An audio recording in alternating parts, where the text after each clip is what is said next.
Is it more difficult to introduce a new artist or revamp the career of an older artist? So for an artist that's just breaking out, it's easier to kind of craft their story because there's no even pressure. It's like, okay, this artist is making a debut, so everybody's just trying to see, okay, what do you have to offer on?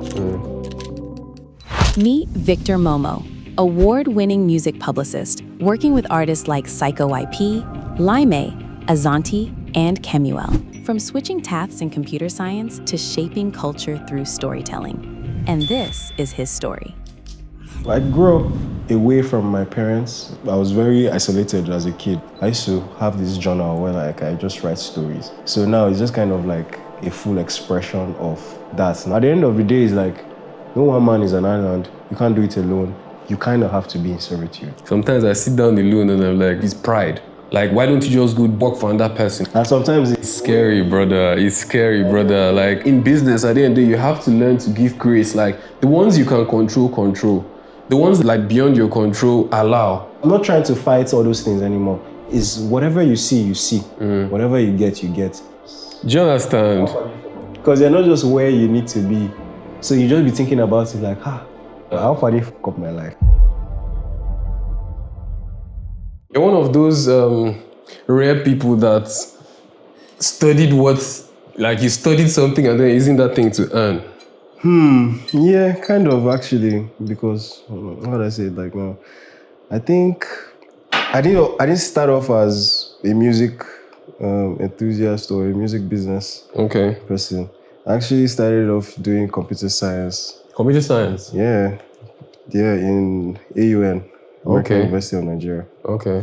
And then one thing led to one thing. I eventually moved to the UK. And then I did like a whole business. I just did like a whole switch. Yeah. Started doing business. And then so from that business and innovative management from UCA, University of Creative Arts. Okay. So I think that's actually what spurred me on to like just enter the creative field. Right. Because there was a time when we had someone from Sony come and then they actually were talking about their music and how the business part of it, it wasn't just about music, it was like the business management part of the whole thing. So I was actually kind of intrigued. I was like, okay, I need to have something of mine or even just do something that has to do with like the business part of music because I actually like music. So the thing just kind of tallied. Yeah, makes sense. Yeah, that's fair. I mean, most people start off their career, say, earning money and such. After school, then it's like, wow, that thing I studied is not. Yeah, I mean, like, I totally understand because most of us these days, like most youths, let me say youths, like almost everybody is doing something different or very abstract very different from what they studied in school. Most people did engineering and like they're content like creators. Me, I did computer engineering. So you can imagine. And then content creating now for fun. And eventually it could be like a livelihood considering like the people or the caliber of people you bring on. Yeah. So that's one aspect to this whole thing that for me I'm still trying to figure out is like, because this podcast be one of the things that I guess give it traction, right? Is the types of guests.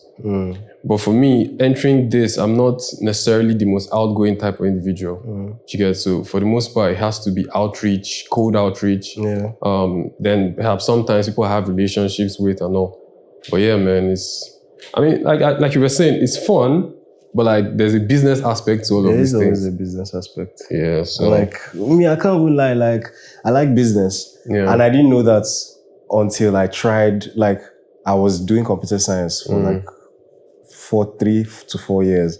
And then in my 4th year, I was like, actually, I figured out early that it wasn't really my thing.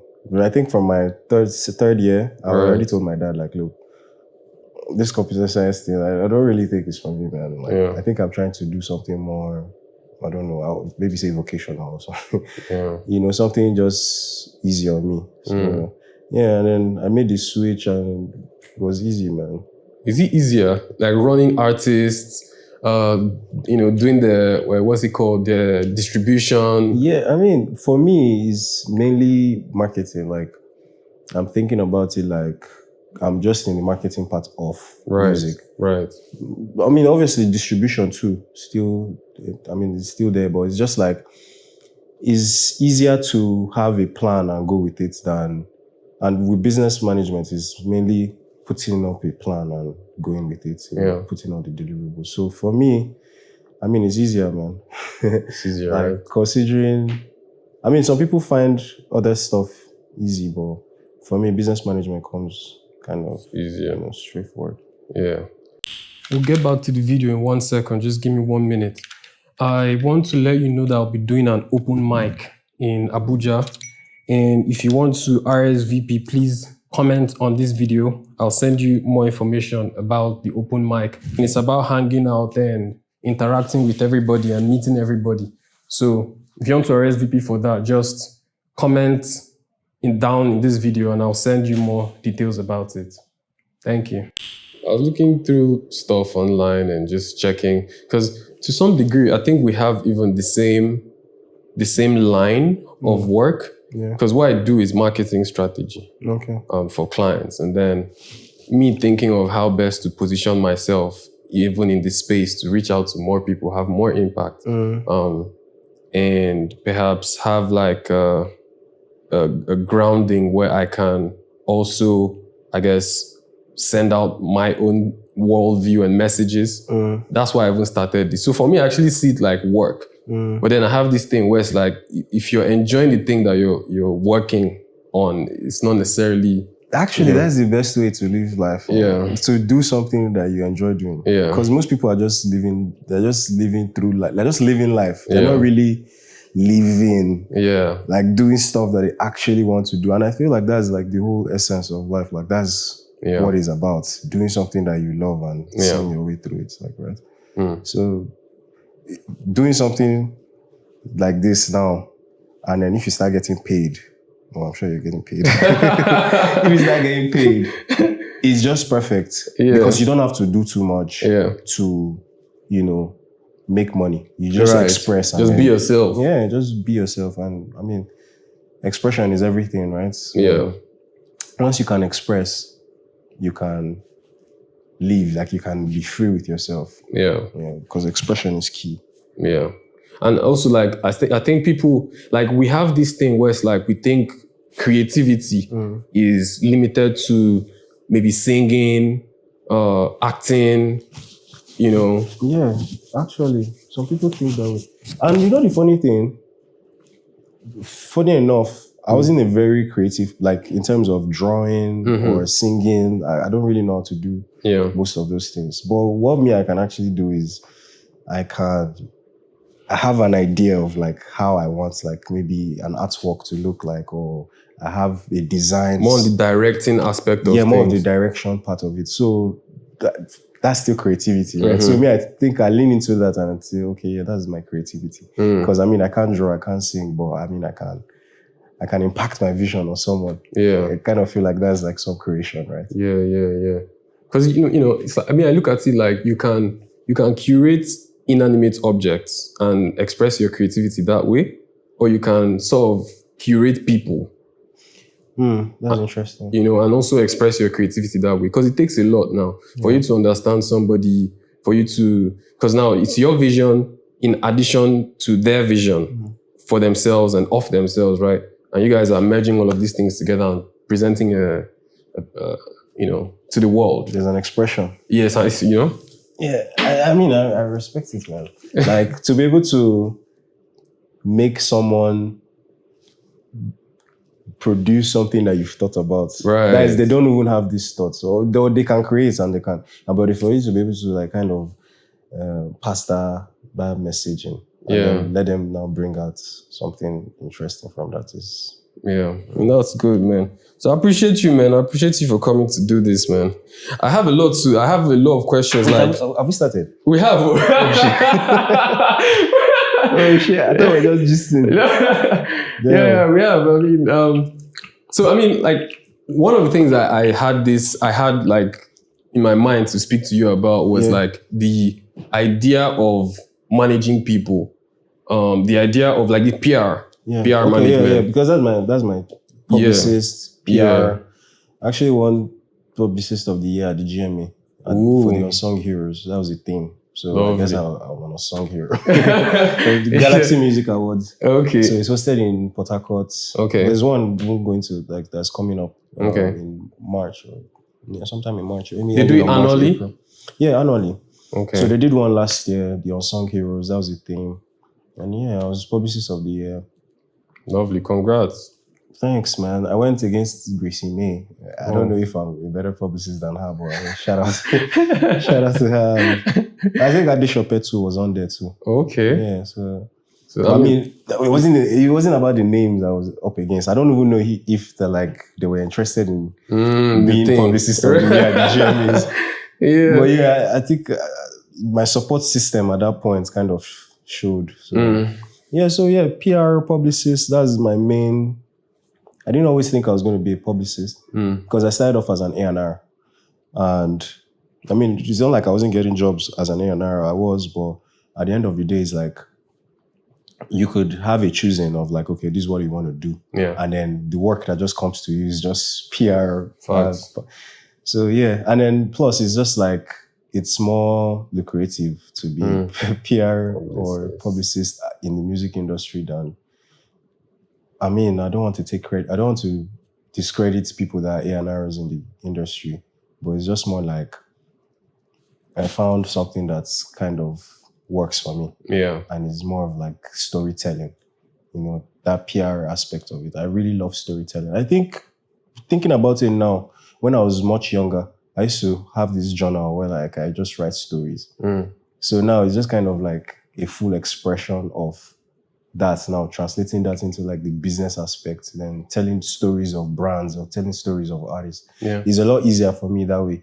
It's for me to just think about it like, oh, so this music that you're putting out, there's a story behind it. Okay, so that story is what we're selling. And usually it always just sparks the interest of like people that are genuinely interested in that craft. Yeah. So it's perfect. I love it. Like storytelling, I just see it as storytelling. There's not like two ways to it. Because now it's like, okay, what story are you telling? And then who are you telling this story to? Who is interested in that story? Right. And then even if you now then find the people that are interested, it's like, okay, the people that are interested, how do we now then fine tune it to make it stick with them? So that's just basically just picking and choosing, okay, this works, this doesn't work. How do we tell this story? How do we tell the story? How do people perceive this person? So that's just more about what I do. Yeah. You are trying. Nobody's saying you're not trying. At least you've watched up until this point. But then see how the thing is now. The channel needs to grow. You get? So we need people to start subscribing more. Feel me? So help me subscribe. Check if you've subscribed. Is it? I think about this a lot of times. Is it more difficult to introduce a new artist to the audience or versus I guess revamping the career of an older artist that doesn't have a lot of buzz? It's easier to do a debut. Okay. I won't even lie, it's easier to do a debut than to do a revamp.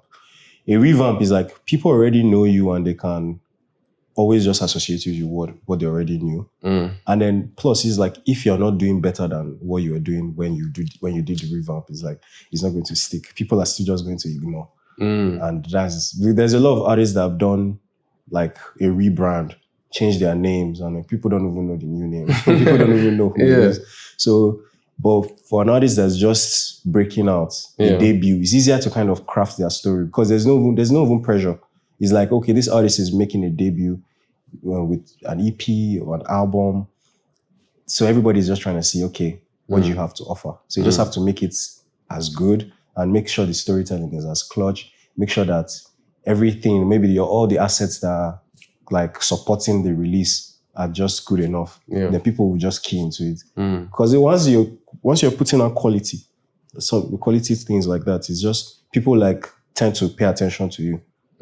So when you have good press pictures, you have a good EPK, like a resume for artists, you have let's say you have a good rollout plan, a good marketing plan, and you have a good budget to support all of that.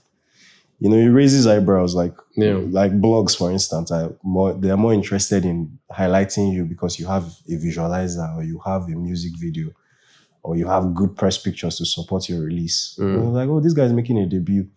I'm like, okay, they can pay attention to you. So next few releases, they'll be keyed in.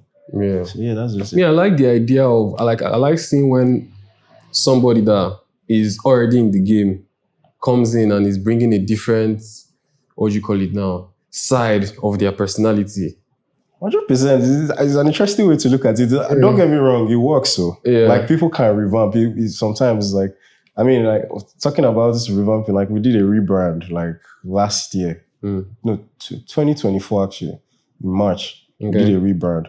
And the only reason why that stuck with people is because like we were, like the intensity was crazy. Like as soon as we did the rebrand, we started putting out graphics, putting out a lot of information about artists, about the music industry. We were just back to back consistency. So now imagine you're doing a revamp and you're just going chill. There's some artists that I don't know if I should call names, but like there's some, there's some music artists that they've tried to come back where it's just like, man. It may not be just them about changing name. Like style, appearance, sound even. All of those things follow for the rebrand now. Yes, now they follow. But like, are there artists that you've seen that like have pulled that off? Yes, now like perhaps not just Nigerian, like even Asake even does things like that. Asake rebrands every release. Do you understand? Yeah. So every release. Yeah, I think I like seeing that because many a times I would say, and you can correct me if I'm wrong, but I would say that many people get stuck in one persona. And, they starve the world of every other thing that they know they can give to them. And, But I mean, like, the question was, which is easier? Right. So, I mean, I totally agree with you. Like, it's always better to keep things fresh, revamp, rebrand, whatever you have to do to keep people engaged. Yeah. I totally agree with you. But always easier to just make an entry into that the new game. person, right? Yeah. It's always easier to make that. Yeah. And also, like, I have this thought that as a creative, right, you shouldn't necessarily be too bogged down on what the audience wants. Like, you should be tailoring your creations to your own taste, what you want to see, versus what the audience would want. 100%, man. I won't even lie for you. Like, people try to be audience-based, following an approach of someone that already knows themselves, already created something for themselves. And they always just think like, oh, this person is popping on TikTok, this person is popping on IG. How can I do this to make sure that it works the way but the person always knew themselves. Right. Like, see what Asake was saying on his interview where he was like, there was times in stages where they didn't want him to perform because he was speaking Yoruba. But he always knew that was his sound. So he never changed. He was always... And then 4 years or 3 years later, everybody's singing Asake's Yoruba back to back. Niggas don't even know what it means. They're singing it word for word. Yeah. So it's always important to like stick to your nature. Like just stick to what you know. Just kind of always make sure that whatever you're creating is what you want to create and not what other people are. Yeah, because once you're creating it's just pure expression. Yeah. Once you're creating pure expression, it's just like people that are genuinely interested in your craft will always resonate. Like, I believe in energy. So that energy, when you're building something from within, you put your passion into it, you put your mind into it, and you just create that. People that genuinely have that same energy or feel that same vibration will definitely tap in. Yeah. And I feel like that's the same thing with Asake. He stuck to it, and at some point he got to like that mastery level where he's unlocked it. So once you unlock your craft or you unlock your yourself, it's like there's no limits to it, or there's no limits to your creations. Yeah, but you feel like there's some people that just cannot blow. Yes. Okay, is it like no matter how talented they are? No, like. Has anyone ever come to you and like, showed you their stuff or told you their vision? And you're like, nah, bro, you're in the wrong field, man. Yes, no, yes. Every day, self. I'm in publicity, like I'm in PR. So I see a lot of music that I can't make any changes. You understand? Someone sends me a link and they're like, "Oh, bro, listen to this P. What do you think? I want to put this out maybe next week or next week." And I listen to it. I'm like, how do you tell them that? Well, I always tell them. I don't tell them like, bro, your music is not good. It's just you always have to be constructive, right? When someone don't blow, and I'll be like, he was part of him. I didn't believe. He didn't believe in me, man. He didn't believe in me. So you get that kind of thing now. It's like a situation where you have to be very constructive with them. Like some of them are really not good, man. I've worked with artists that like I know, bro. Like, the music is not good at all, But you just have to learn the hard way, man. You just gotta just let them do their thing eventually. Because I don't want to be the guy that's like crushing dreams. Yeah, bro. your music is trash. Stop making music. No. You'll find out. When you have like 2 streams, you and someone else. And your mom. Yeah. Fuck, man. So, but then again, like there's that too. Like you listen and it's like off in your own ear. But then it catches on. That tends to, that can also happen. That is, man, I don't want to brag or anything, but like I have great music taste. That's the reason why I'm even in like the business. Like my music taste usually is not too far off. Like if I listen to something and it's not good, well, sometimes, fair enough. Actually, let me think about that. Fair enough. Sometimes when you put out music, sometimes you might just have. That's why I never just speak bad on some certain sound, because it's just like sometimes you might not just be in the mood. You could wake up in the morning and like you can't just start listening to rock. You kind of have to like take it easy on yourself. So if you listen to rock in the early hours of the day, you kind of feel disoriented. Like, I don't know, some people might, but you can tell. Yeah. So that type of thing now is like some music, you have to kind of let it sit with you, kind of like chill for a bit, see how it feels. Listen to it different times of the day. You can listen to it in the car, listen to it alone, and then see how you feel. If you really care about the music. But me, most times, I don't want to say I don't care about the music, but it's just like I can't really impact the music considering I'm literally on the last stage of that pipeline. I'm like the guy that okay, I listen to it, I'm like, okay, he's going to go on this blog, or he's going to go on this blog, or this is how we're going to go about it. That's literally my work. Well, the A&R is like, they're the people that once they listen to it, they're like, bro, we need to hit the studio again. The production here is not good. Let's work on this, let's work on that. So me, I'm the guy that is like, okay, you guys have worked on it, so this is where it's going to be on. Right. Well, is there an established network for that? Like blogs and all of these things? Yeah. They are media houses, blogs, newspapers, prints, your own social media, and stuff like that. So there's like a whole pipeline for putting out your music. Many influencers. Obviously, social media is there, but yeah. And then most of it is paid. Yes. No. Yeah. I mean, if your music is not great, you're paying for it. I swear to God, like until you blow up, where it's like it's undeniable. Like if you don't put out this music, it's like, bro, what are you even doing? Like, why are you not supporting this guy or something like that? So it's like until it's undeniable before blogs are just putting you out. Except maybe you know somebody that's working for the blog or working for that channel, and they are trying to plug your music, and then the music obviously has to be undeniable. It has to be good. Whereas like when people listen to it, they're just like, okay, actually I can support you without you paying. Because most of these guys that are asking you to pay is like they have to keep that channel up. So how do you keep that channel? People are working for them, so they have to pay those people. So Right. But then do you guys, like, do you measure, okay, so like, let's assume there's 10, 50 blogs, right? How do you measure which ones actually brought in traction or brought in actual traffic? Okay, as an artist, it's very important you should actually look at all this stuff, the analytics of it all. Because at the end of the day, it's like you can pay any blog and then sometimes it's like there's no conversion. Yeah. So the way to actually look at it is look at the kind of content that you want to put out. Make sure that it's tailored to that particular blog. Okay. Like now, you can't be putting gossip stuff on music blogs. You have to make sure that you know what you're putting on each blog to make sure. Because at the end of the day, it's like there's almost no conversion. It's mainly for visibility when it comes to blogs. You're just like, okay, I have this story that I want to tell. It's on this blog, it's on this blog. And when you're telling people, it's like so easy to just, it's not just coming from you.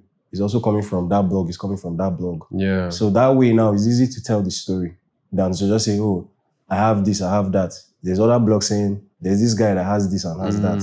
So it's like, you're not just hearing from the horse's mouth. They're reinforcing so what you already know. So it's just, that's what you should be thinking about. Like that narrative, or you shouldn't be thinking about it like, how many followers do these ones have and how much can they push? It's more about like the visibility of it all. Yeah, that makes sense. I mean, that's how I see it. Because at the end of the day, it's like no blog can really blow an artist or no blog can really blow someone. It's about the information that you are putting out and like where is it on. You get some information on some certain blogs will spark a conversation compared to other blogs. So now you as an artist or you as a manager or you as someone that's putting these things on there, it's now left for you to know which blog should I put this on, which blog would give me the most. Because you can pay 50 blogs and post it, and if the information doesn't just sit with those blogs, like you have zero views. So that's just it. Thank you. Makes sense. And then, like, okay, do you do PR for just music or it's just? No, I do for brands too, companies, and, you know, mainly music because obviously that's the niche, right? Because I have my own brand that's tailored to music, so that's why it just seems like, oh, it's just music. Yeah. But brands, personnels, companies, you know. Makes sense. I was working with the Minister of Budget and Economic Planning. Okay. Bagudu. Okay. So, I don't know if that should be on there. That's But yeah, I was on the media team for the minister. So that was not music. That was right. So yeah. Well, that's fair. I mean, listen, you for me, I would say use any opportunity to put out your opinion. Yes, so I'm gonna lie for you. Like the bills don't get chills. The bills don't have chills, so you gotta get it any which way. I mean, I'm trying to live my life self in a way that I don't like. You know how some people say, "Oh, I don't sit down on camera. I don't sit down on camera." I want everything I'm doing in my life to be able to be said on camera because, bro, we are going into this time of the world where it's like rap. True. I mean, like, you're right. I should say that so that so the people listening they can know that it won't be just music. Yes, music. So, yeah. I feel like we're getting into this time in the world where we should be looking to live our lives in a way that if anything in our private life self comes out in public, nobody can shame us or blackmail us or, you know. And you know, this thing you just said now is actually going to be something that we'll have to hold dear very soon, because now there's AI. It's like people are going to start craving human interaction. Everything that they see online needs to be real, authentic. So AI can't give that. So it's like everybody now is trying to be on camera so that, you know, you can see the aspect of their lives. So eventually in the next 10, 15 years, that's literally what we're going to be searching for. Human being laughing. Like, I agree. So that's just it. Yeah, because like artificial content is flooding. And like I see some ads sometimes on like YouTube, and genuinely I report them. I report them, I swear. Because like, bro, let me show you, you know. But it's inevitable, man. We're already far gone now. I mean, yeah, but like still, like, you know, I prefer human, you know, interaction. Human obviously. stuff. You know? Obviously. But like, it's just that now everybody's just online. Everything is like, if you go anywhere, like maybe you go, if it's not activity based, just somewhere people are sitting down, you just see everybody's on their phones. Everybody's just, and then everybody's learning AI. Everybody's trying to tap in. There's like ads, actually, as you said, now there's ads actually showing, oh, start your day, lock in for 30 days. Yes, that one, I don't report that one. Learn AI automation. And I'm like, this thing seems like it's AI driven. I've reported that. That ad seems like it's AI driven. Yeah. Like it's not even human being that's even doing that ad. I know they make videos also with AI, and there's a lot of them that are like just crap. You know, it will get better. It will get better, admittedly, like right, but like the ones that are just it's very annoying in my eye. I saw, but those ones are like beginner guys, like people just tapping into the AI thing. Yeah. I saw because like everybody's trying to learn AI. Yeah, we'll see how it all. For me, when all these type of things are happening, where there's a hype around something, I tend to be more cautious. About it. Like yes, you know, you learn, you get into it and all, but just diving into it head first. No. I swear, actually, it's always important to stay with your mind for a bit, especially with things that are overhyped, because you don't want to just buy into the hype too quick, and then now you're just like part of a system that you don't even know why. You just wake up in the morning, you're triggered. You don't even know why you're triggered. Nigga, it's because you're in the system. So things like that, you kind of need to sit with yourself, sit with your mind, know what your thought processes are, like know what you like, what you don't like. Don't just buy into the hype. Like there's a lot of NPCs. People don't even know they're NPCs. It's just like you saw a narrative on Twitter and you are running with it. You don't even know why you believe this. I tested this thing with the people. There's a lot of people that say they don't like, for example, Momoh Black. Yes, right. This thing that you just said is true because it's like. His music is playing and you're doing like this. But if there's a conversation around Momoh Black, you're like, I don't really like that guy. He's and just ask them why. Ask them two whys. If you ask them why, most people say I've already crumble. I just don't like him. But I don't just like him. And it's like, it's just like, I don't know. Because they said... Because I was telling my friend that... Oh, you read something. Most Nigerians are going to one day have to line up and explain who is their day. Because I swear, do you understand? It's all the things I've seen online. It's all the things. Like me now, like my Twitter is very curated. Like over my IG is very curated as to what I'm seeing. I can't just come online and be triggered because I've taken time out to make sure that when I open my IG, if I see something I don't like, I'm like not interested. Because I don't even want to see anything that is not maybe tailored to my field or tailored to my goals. It's just going to distract me. And there's a lot of people living with those distractions. It's like things just happening. They're just living with it. Me, I'm very even averse. I'm like extreme case where I don't even have personal social media accounts. And not on Twitter. Like I have it, Kick the Narrative has on Instagram.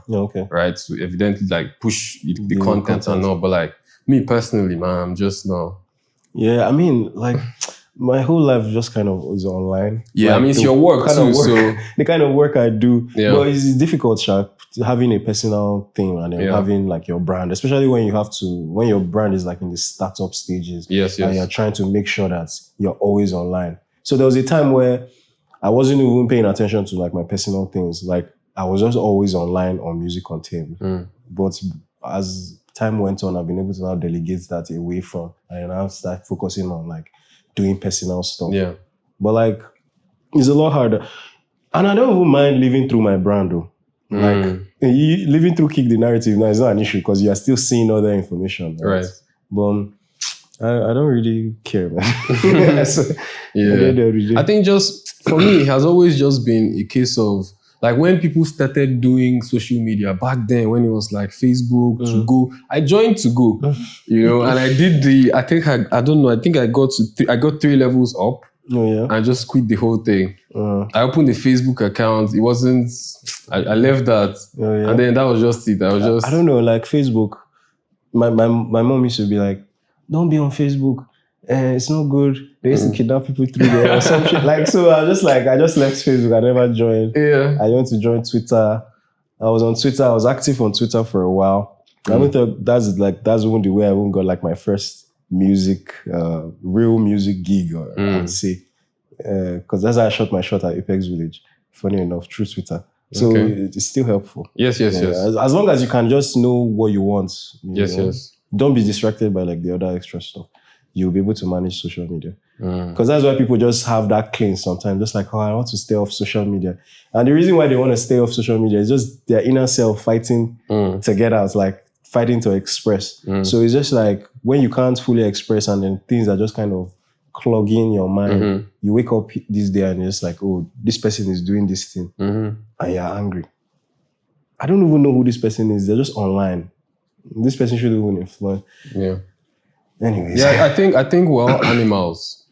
And what do you mean? Like I don't know. We are animals, actually. Yeah, I don't know what birds consume all day. I don't know how they're experiencing reality, right? I don't know how other animals are experiencing it, but we as humans, I think the best you can do, as in the best you can perceive and the best you can give out, perhaps in your communication, in whatever, the best you can create, is just an aggregate of everything that you've consumed. Yes. You see? Yeah. So it's like garbage in, garbage out, like a computer, right? So I've been very, very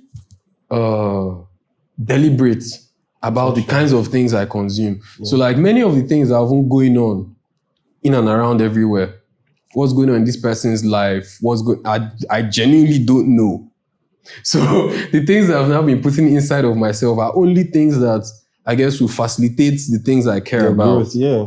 And that's how it should be, really. Yeah. Like, when we're younger, I will never understand why our parents were trying to box you into something. But that's just because they were trying to control what you kind of take in. Because at the end of the day, it's like, when you go out and learn something that they didn't teach you, is like, is a bad behavior. Yeah. So all of that is like, still has to do with how do we manage what we're taking in our real life, like in our own day-to-day. Yeah. Making sure that, okay, everything actually just facilitates growth, as you said. Yeah. Like me now, personally, like if you go on my IG and you look at my Explore, you just see gym videos. And that's my own personal IG. You see gym videos because I'm just always hitting the gym. Right. And I know my YouTube too, very curated. Some like educational podcasts and stuff like that. So it has to be tailored to your growth, man. Because if you wake up and then it's just like distractions, you wake up and you open your phone, because most of the time it's like when you wake up and then the first thing you're doing is like you're picking up your phone. And then if you go on those social medias now that you've curated and you see something that you just kind of, that's what you're just going to be doing for the rest of the day. You don't even know it. Yeah. Yeah. And then there's going to be a shift in your mindset, in your psyche. Right. I swear. Like, imagine you wake up in the morning and you're just saying some explicit stuff. Yeah. Your whole mind tried to do. Bro, do you think you can actually escape that these days? Looking at let me put it, explicit stuff. Yeah, content that entertains adults. Oh, this is moving. Yeah. Yeah. It's tracking, I think it's AI enabled actually. Oh yeah. I see you hitting on AI. I like AI. I use AI like daily. I love AI, man. Yeah. Ever since it came out, I was just like, are you serious? You made my work a lot easier. Like, yeah. No, I can't bash it or just, I use it. I welcome it. Like, it's inevitable, man. We're in the AI age. Right? And the funny thing is that when AI came out, that was not even all of it. Like, they just gave us like 20% of that. It's like, try your hand on it. So we've not even stumbled on like what it can actually do. Yeah. Like, people have tapped into it. Like, people doing premiums on like different apps and really creating things that are just like, whoa. Yeah. We're going to start putting out music soon, and it's probably going to be AI. Yeah. Do you think? Yeah. Artists will start putting out AI, maybe their voice, Yeah. There's music. There's this Papa Ute jam that became popular again. Okay. Papa Ute, there's that record. Anyways. Okay. Oh yeah. You say you're not online, right? I don't know But there's this record that came out and it's AI driven. There's even this other... AI generated? AI generated. Okay. Interesting. AI generated. Like, there's even this record that Fave, she did, that the choir that sang the backup was AI. Like, yeah, and then there was like controversy about it, like, oh, so who, like, is he illegal? Is he not illegal? Like, that. But at the end of the day, it's just an expression of whoever is the person that generated the prompts, that's the person that'll take the publishing, right? Then if there was actually real human contribution, the day too will also have like rights to that as well. So I don't even see anything wrong with it, because at the end of the day, it's like, I'm not... The only way it becomes a problem is if you are now using it to create something that somebody else already created, and then you're infringing on their rights. And I think that's... Or using their likeness, their voice. Exactly. That's when it becomes a problem. But if not, it's like, it's AI, man. Yeah, I mean, I welcome it. Like, it's like, if we can dig ground with excavator or tractor, is it not better than using spoon? Real. I swear. No capo. I swear. Like if we're ever worried about say jobs and all this type of thing, if Faith now can come and use that thing and generate her choir by herself and then lay in her vocals and go, and you say she's taking away jobs from the industry. Oh yeah, now you go and carry, in fact, sing from the top of your lungs, don't sing into a microphone. Because we're talking about tools that will facilitate you. Right? Sing at the top of your voice now. Don't use microphone. True. Oh, you're right. AI enables, man. Like, I can't even lie. I need more AI tools in my life. Yeah. Because it helps, man. But then another thing is like, when I think about how, it's all going to come, it's here to stay, technology and all these things, there's going to be a premium based or placed on human to human things. Like, you know how you can go to the supermarket now, you can see organic fruits, genetically modified fruits in the supermarket, and then the organic one is more expensive. Right? I think it's going to be like there's going to be that.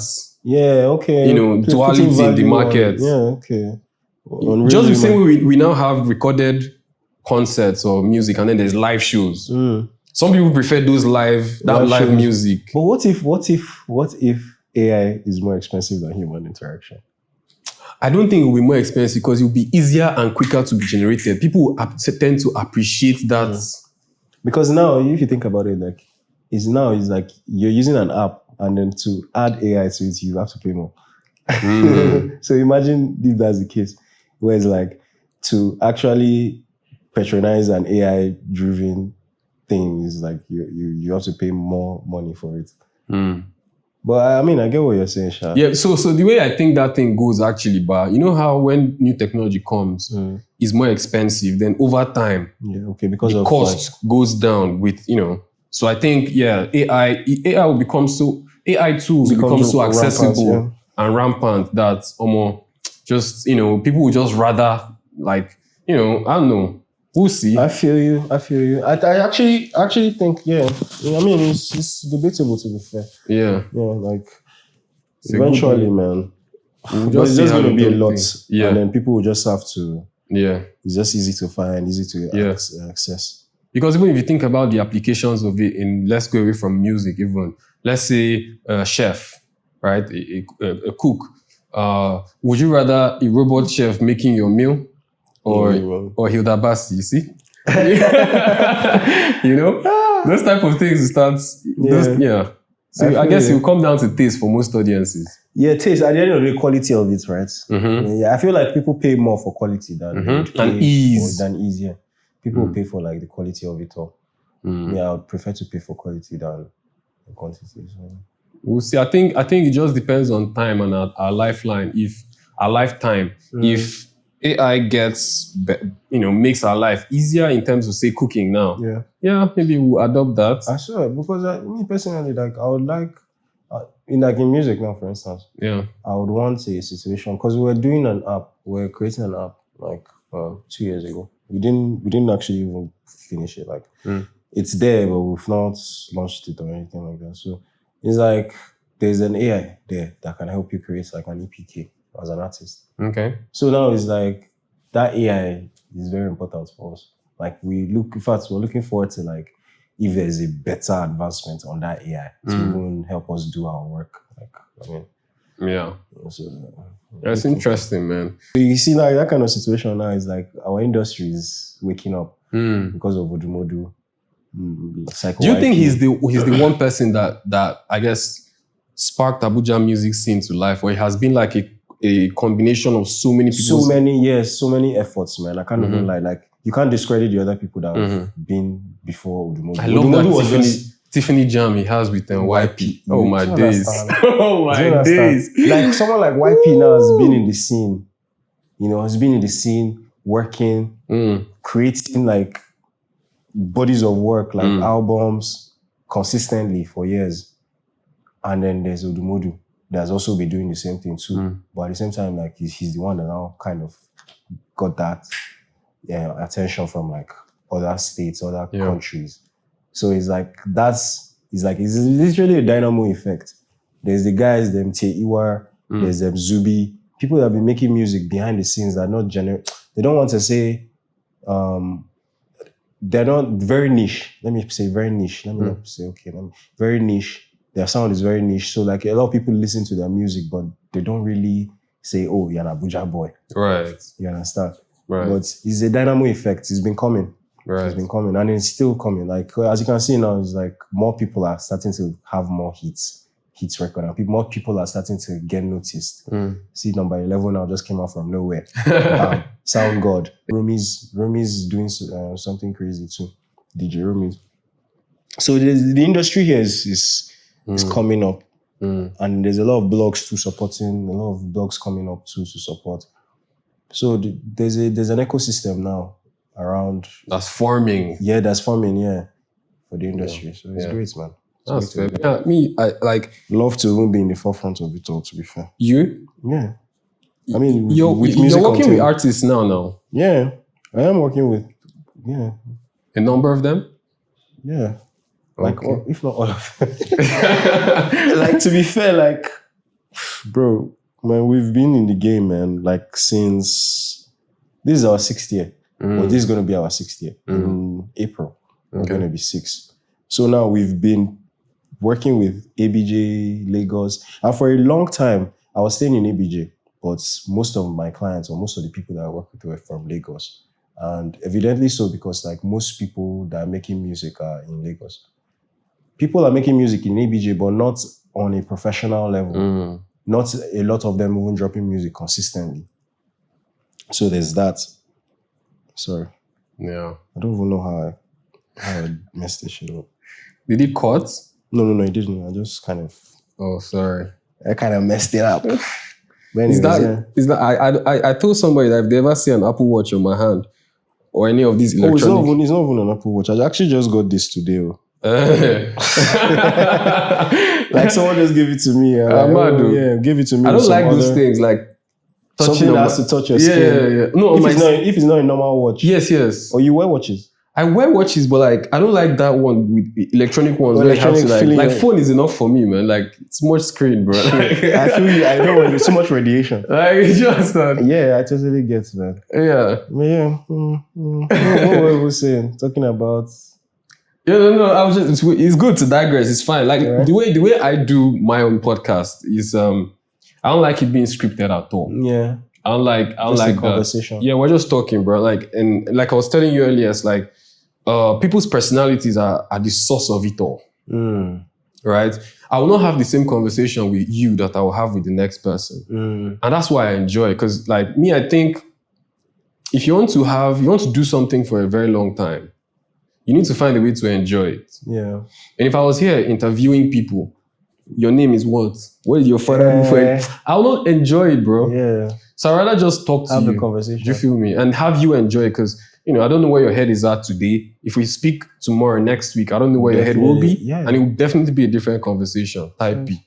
Yes. So I remember, I think I met you at, there was a party where I was leaving and you were coming with Sparky. Sparky, okay. And you saw me, it's like, right, you've seen me online, but then you didn't know I attended parties that I look so serious. Yeah. I remember now. I swear, bro. Trust me. Like I was like, Mado. You busted my head. I swear. Yeah, a lot of people have that perception of me though. Like you're just like very. It's a good thing, It's like it's good. Don't fuck with me. Though. Do you understand? I like when people have like who I'm not in their head. I'm just like that's great. Like, you don't even know. You don't even know. Yeah. I mean, it's good. I enjoy it, man. It's like, and even like in school, people had that perception still. Like that guy is very serious. Very. I mean, it's good. So it's like when I'm walking, they take me serious still. Like. I like it, man. Me too. Like people see me as very serious, but I mean, I'm very easygoing, man. Yeah. But every time people see me, it's like, I mean, who gets to meet us? We get to meet us. Do you get? Like, I don't force it, man.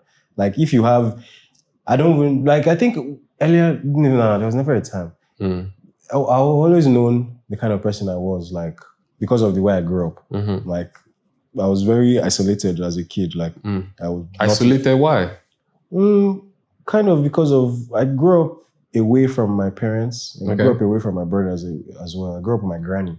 Okay. Like, so I was away from them. So that's why I said I suggested that. I was away from them. And because of that, I didn't know I was a quiet kid, you know. You didn't know? Yeah, I didn't know, man. I was always just away from people. So when I'm now with people, it's just like, it's normal to just be, you know, reserved. Yeah. So it's later on, people are like, oh, you're always so quiet. You need to start speaking, you need to talk more. And then for a while, I just used to as I said, journal, just write stories. And that was because, like, it's not like I couldn't express. I could, because I still can. Like, now I can talk. But then I was just, like, very to myself. Yeah. I wanted to speak. I wanted to say anything. Yeah. That's maybe fair. an isolated. Yeah, I think for me, it has always been a case where if I enter a new setting, I'm the one that's going to go sit just be by myself. Be in the back. You understand? Be a backbencher. You know me, so I guess I have moods. Sometimes I want to be quiet. I want to be by myself. And then sometimes it's like, I just want to talk to everybody. I mean, I'll say I'm the life of any party I'm at. Too. Same. Like if I step in, same. And then sometimes I can be sometimes I can be quiet something. You know? Yeah. And then sometimes it's just like, I'm the one that hosts the games. You know? Sometimes like people will try to rope me to hosting games. Like anytime they see me, it's like, so you will just handle the games back. Right. Yeah, just because. And then sometimes I just want to be like, I just want to enjoy. I just want to be by myself. You know? Yeah, I think, funny enough, I'd rather host a party than attend one. Which is very interesting. Thinking about that because actually, I've heard, oh, you're such a good host. I think I actually prefer to host a party. I like to curate the vibe rather than go into one. You know, sometimes it's usually shit. Yeah, but me, I don't go to a lot of them, sha. Like parties. Nonetheless, yeah. I'm more inside, like. Yeah, because of the nature of work that I do. I have to be at listening parties, listening events. I haven't been to a party in a while, if it's not work related. Yeah, it's very, except maybe it's a birthday party. Do you get tired, worn out? Yeah, 100%, bro. Because like most of the time, it's like the work is at night. And bro, I'm just trying to sleep. I like to sleep early, wake up early. So most of the time it's like, we have an event and then it's starting by 10. And then there's Nigerian time, 11. Before you know, we're coming back home by 2. And I'm already done out. Yeah. And then sometimes at these events, it's like, if it's not an industry event where it's early, I'll be tired already. Like once you see my eyes, you just, sorry, man. Because I'm already tired. So I'm worn out, man. I'm not the field guy, you can say. I like to do my thing 1 hour, 2 hours, I'm out. I'm not trying to stay there. Anything 3 hours, it starts to tell on me, like my eyes get tired. And then when you see me, you just know because I'll probably even just be grumpy. So it's better to just do 1 hour, 2 hours, I'm done. Agenda. Most of the time, people just say, oh, you always show up for stuff late. I'm like, yeah, I know. Yeah. I know why. So, I was telling Sound Guy, I was asking him, like, right, that guy does like 4 or 5 shows a night, bro. Bro, those guys, the DJs, they try, man. Shout out to them. DJs, because you're standing all night, and then the next night you're not just standing, you're dancing. And that's why you're vibing. Like you're vibing. you're moving. That's gauging people's reaction and giving them, bro. I know he does his mixes on deck, like as he's playing. Yeah. I don't think he has. I mean, sure, he may have like a body of a set, like, you know, but like for the most part, he's switching things up in real time. In real time. That's impressive, man. That's very impressive. I mean, I'm even thinking about going into DJing production. That would be like I think when I've now actually given time into the industry, like maybe if I've done like 10 years, I'll go into production. But why not now? Man, why not now, right? I don't know, man. I have so many things that I'm doing that I've I could find time for it, man, but to be honest, I would want it to be like my later on skill than do it now. But I mean, I feel like I need to make a name for myself, like in terms of PR, publicity, and management, and even in terms of owning something for myself before I now start doing production. Production, like you mean making beats? Making music, making beats, actually producing the music. Yeah, so I want to do like pushing the music first before I now start creating the music. Interesting. Interesting. Because I just feel like if I start creating music, now it's going to take me a lot of time, and it will make me not focus on building what I was building. Because the whole thing, as I said, 6 years, I've literally been building music content for 6 years, like actively waking up every day and making sure something is being done. Like, do you get? That's literally my 9 to 5. I do other stuff, but like that's literally at the top of my mind all the time. So because of that, I'm not able to say, okay, I want to start doing production. It's always something, I always have to learn a skill. I always have to do something before I announce it. But I mean, who knows, man? I could just download Fruity Loops at some point. I just start kicking and doing beats. I think most people even go from the doing of the beats to singing and learning vocals. Yeah, so like I won't have a friend that it wasn't that great in production, like, because I would say everybody started music in 2020. Low key. A lot of people that you ask that have been doing music, they will just tell you, oh, we've been doing music 5 years ago. Like during the lockdown? Yeah, during the lockdown, almost everybody started doing something creative. And then most people that you ask, you can say, oh, they started getting serious with their craft during lockdown.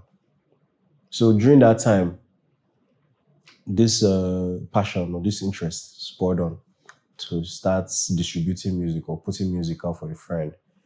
Before you know it, like, oh, from a friend, conversation, before you know it became serious. It became, oh, bro, this looks nice. So are you charging people for this? And I'm like, no, I'm just doing this as a, like, this is just, the way you just like, oh, I'm just doing it for fun. Eventually somebody will be like, bro, I love what you're doing, man. Take this 2K. Such and such.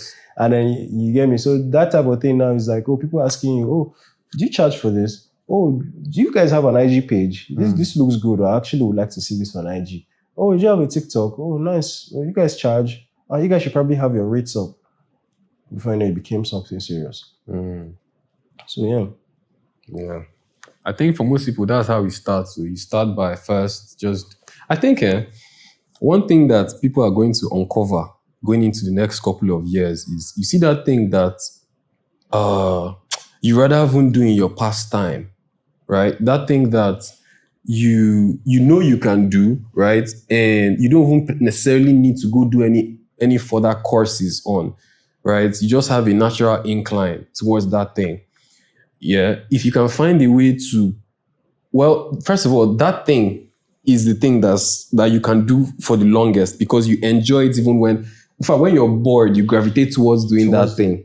To ease your mind, easier. I swear. Like, it's in the Bible now. Like, the best way to live your life is to live your life through your hands out, through a skill, or through a talent that God has given you. So now a talent could literally be anything that you put so much time into to make great. Yeah. Because talent is literally hard work that you mastered. Like, that's literally what it is. Like, if you give birth to a child and you want him or her to be great at something, you want him or her to have a talent, you literally have to start teaching them at a very young age. And then that develops into a talent. It literally becomes a talent because you spend so much time on the thing. It's so easy. It comes natural. It's so easy for you. So that's literally what it is. Yeah. And to live life and live your life through something that comes easy for you, that's literally the best way to live life. It's literally in the Bible. So yeah. Maybe I'm not quoting it right, but yeah, certainly. I get the point. I wish that for myself. And I wish that for most people. And I think the disconnect comes in where people start, like, before you start something, evidently you're looking for, can I even make a living out of it? Can I eat and those things? That's why most people don't do what they love to do. Because it's like, can you make a living out of that? Can you pay your bills? I think in this new age now with AI and everything, but it's going to be easier to... But you know what? The funny thing is that people are starting to realize, and people are starting to realize that you need to do something you enjoy. Yeah. Because now they're realizing, like, you work for the government and, like, when it's time to pay, they won't even pay you. And you just slaved away your whole 30 days or 31 days to those people and they don't even pay you. But you are still surviving. So why not just do something that you enjoy? Most people say it's their side hustle that even pays them that more. lives sustains their lifestyle. I agree. In as much as I would love to even have a 9-to-5, but it's just like So the whole idea of 9 to 5, let's chat about that. I actually don't like.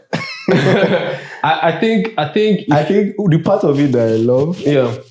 Let me not go use love. The part of it I like is that there's stable income, like planned, sustained. You get, at the end of the month there's something coming in, and I'm only just saying this is because like all the money that I make is to service something, and then there's the little extra is just to just chill and all of that. But it's just like if you have a 9-to-5, there's going to be, at the end of the month, there's going to be money coming in. No matter what, as long as you've done your work, there's going to be this amount. What do you think about this? Extra on the what side. do you think about this? That all creative jobs can be turned into 9 to 5. Just create a structure around it. I'm saying it and it's not, I know it's not as easy as I'm just blotting it out. No, but it is as easy as you're blotting it out, because that's what I've done with Untamed. It's become a 9 to 5 for me. You get, it can even be longer, but because when I first started, I had this notion of like, I had to create this every day of the week. And even till today, we're still doing that. From Sunday to Monday, or Sunday to Saturday. Yeah. We're curating content, curating a narrative every day of the week. There's always a content that's going out. So now, because of that, it has now been a system for me where it's like in the morning I wake up and there's like tasks to do to make sure that something is working. Either to service the website or service content, or make sure that content is being created for the next days, or content is being pushed out for artists, or we're creating content for an artist in particular, or we're doing some budgets to, there's always something. So there's that system around Untamed as a brand is like, in fact, I still have, it's not an issue because now it's like my parents are not taking care of me. You understand? Like, I'm the one taking care of myself. And because of Music Untamed, do you understand? Music Untamed has been the one like holding me up, making me money.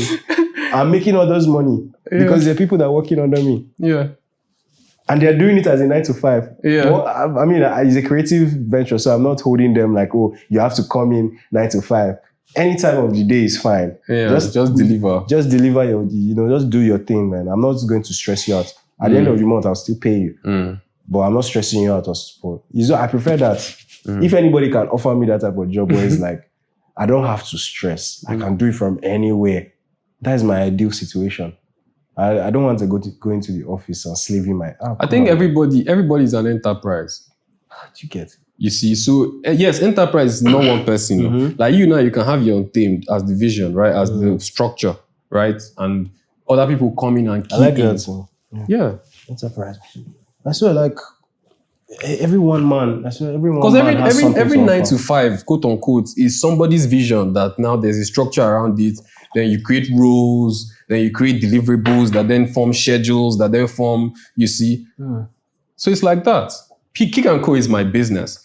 And you say Piggy and Co? Kick and Co. Kick and Co. Okay. Yeah, that's the name of my marketing business. And in that I have the same, like I have people working for servicing clients and all these type of things. So I think it's like that. Yeah. And because of the traditional upbringing or just the typical way we live life, where it's like, or the way the boomers live life, where it's like, there was a 9 to 5 thing, where it's like, if you don't have a 9 to 5, you're just a failure. You know what I mean? Yeah. And so I had to fight that narrative of like, you have to kick that narrative. I had to kick that narrative because even till now, my dad, when time me and my dad still talk, we still have conversations where he's like, when he will say something like along the lines of, oh, maybe you need to find something that will be giving you money or something along those lines. He's not necessarily saying it that way, but he's like just suggesting that there's something else that I need to do or there's something else that I need. But I'm just like, I have this thing that I'm doing and it makes me money. Like, can't you see? Like, I've explained it. I don't even know how else to explain it. But he doesn't just get it. He just feels like, I need to have a 9 to 5 to make sure that, I'm sorted. But I'm like, you have a 247. Do you understand? I have a 247. Like, I've had to tell him a couple times. And I thank God now he gets it. And then from last year, because last year was when I won the award. So when I won the award, that was when that kind of dawned on him that, okay. There's actually an industry there's around. an industry here. So this boy is not just going to gymnastics. so that was good for me. Yeah.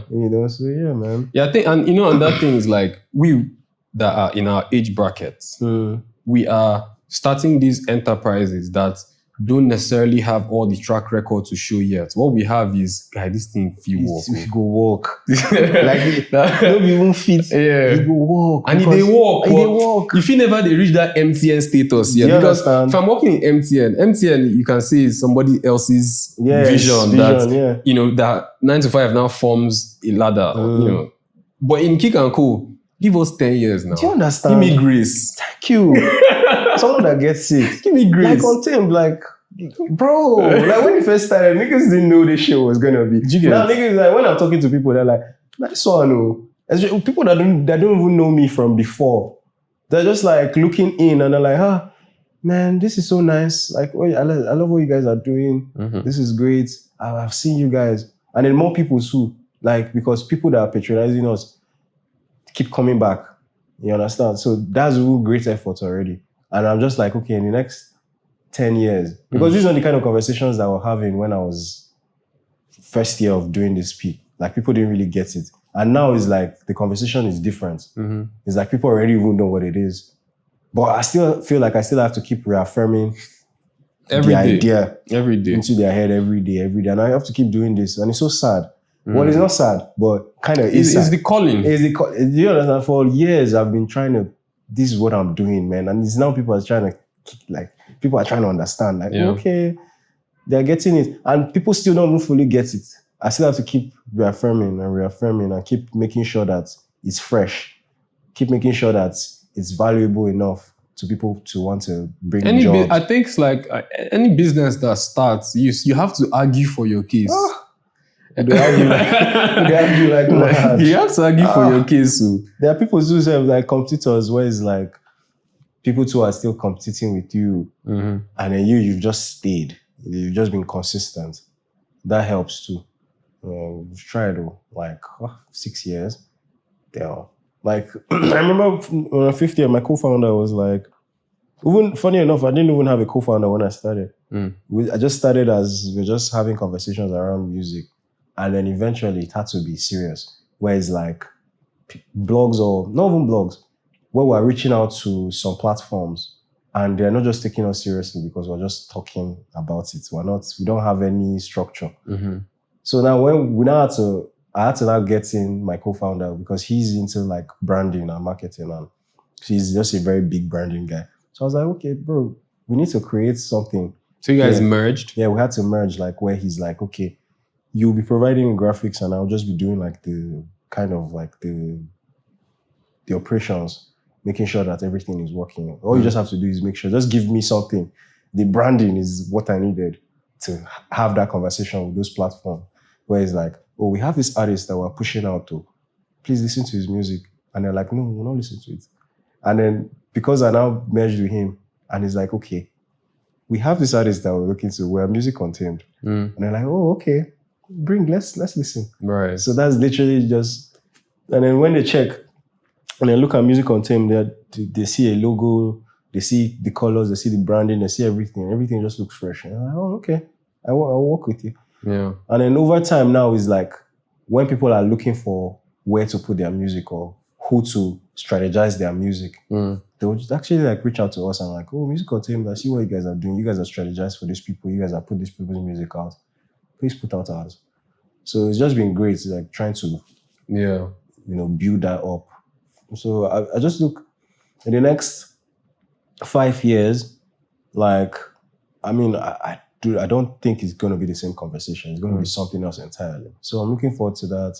We're curating it, pushing small, building the team. Very important to build the team because it was always me And then it was Edosa. And then that's my co-founder, by the way. It was Edosa, and then before you know, it was different other people that we brought in. And it's been great, man. You know, it's not been easy because there was a time where I felt like when I was creating the team, I felt like I just needed to bring people in. I just called some of my friends, like, bro, how far don't you like to join like a music company? Yeah. Like, I'm building a music company. You guys should join me. Maybe you can be this, maybe you can be that. And they're like, oh yeah, we like the idea. And then they all joined.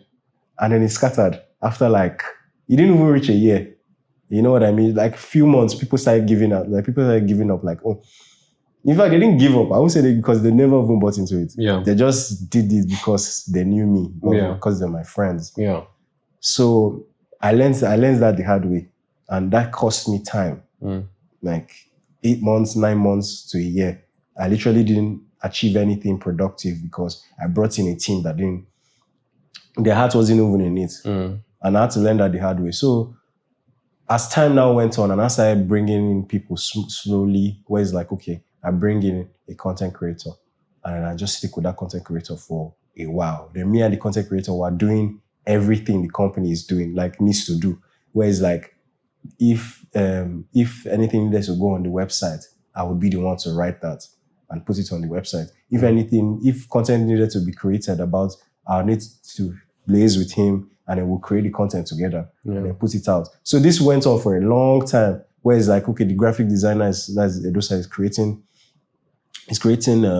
content because he's the co-founder as well. He's supposed to be handling operations, but he's handling graphics. Right. You understand? So he's doing graphics, I'm doing content, the other person is doing content, and we're just doing it like we are doing everything the company needs. Yeah.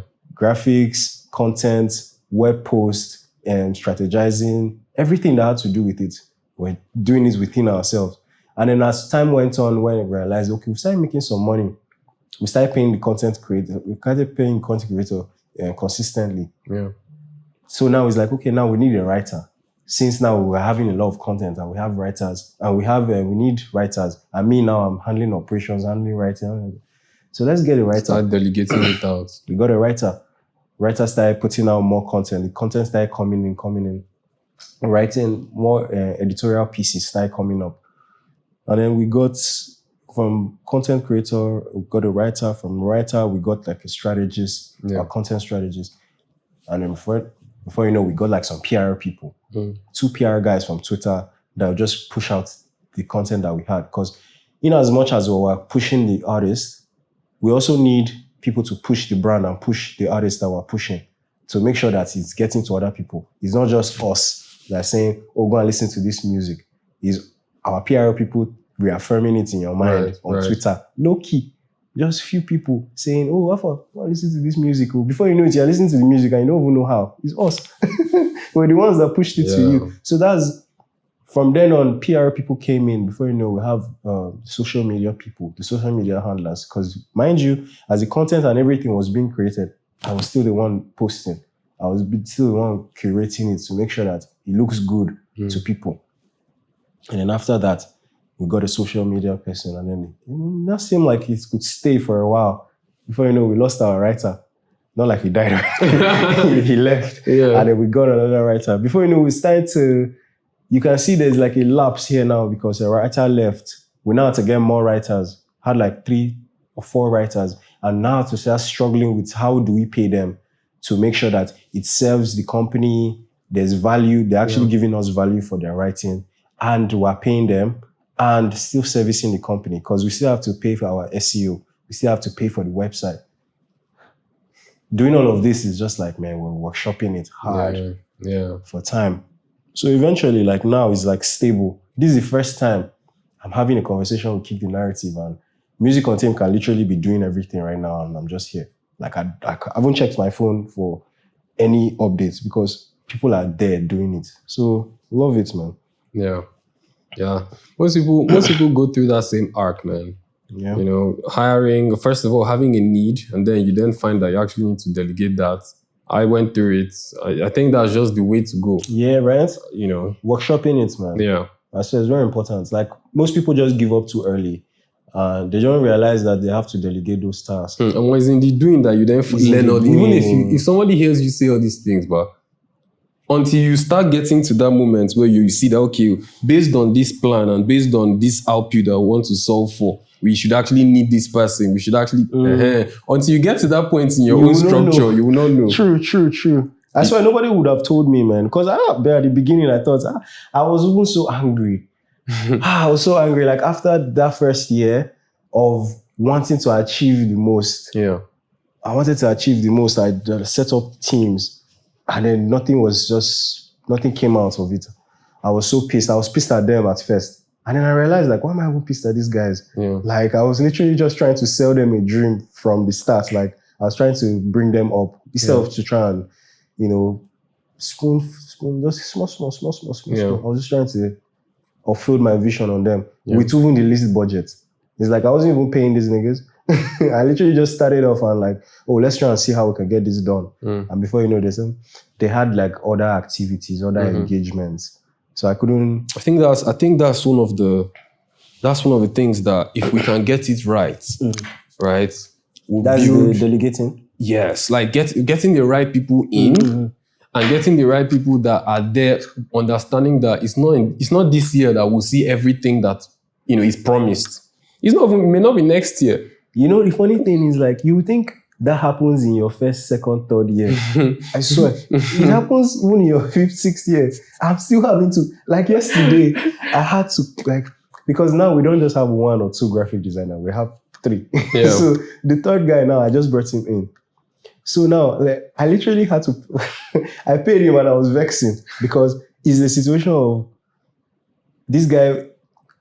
Like, why can't you get it that, bro? Just deal with us. Like, we will be getting paid, but just believe in it. Like, I don't want you to be thinking about it like I'm paying you. Like, because I'm paying other people too. But I don't want you to just feel like I'm just paying you for your service. I want you to feel like you belong here. We're building something together. Like, even if I don't send you something to create, or even if the team doesn't send you something to create in terms of content, I believe you should just have the drive to want to create something for us. You shouldn't just be like, take matters into your hands, like make you feel like you're a part of it. So that's now is like I thought that was the only time I would deal with that was like my first or second year, or third year.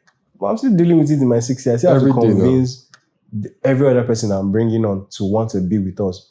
But I just hope that once we build this long enough, like 10 years down the line or 20 years down the line, anybody that's coming in already just sees the passion, already just sees what we're trying to do. Yeah.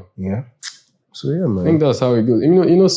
Sustenance, at the end of the day, the leadership of any vision will see that vision first. But then sustaining it, you actually have to you need people that are going to come in to facilitate that vision. Yeah, true. And I'm also learning myself that as I am expecting of people to stay with me for the long term, I also know that when I get them on day one, they are not going to be their quote-unquote best self. They're not going to be able to give the quote-unquote best possible to be given.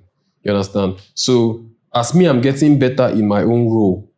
I'm also learning that I must give them grace to get better in their own role. Yes. Because, and by the way, for the most part, anything that anybody is creating, I would say that when you share the vision with somebody, right? You expect for them to have their own interpretation of it to some degree, because they are going to spend their time, they're going to give the vision their life force, right? All of these things coming into place, like what you're saying, we expect you to want to create something, even if I don't give you anything to create.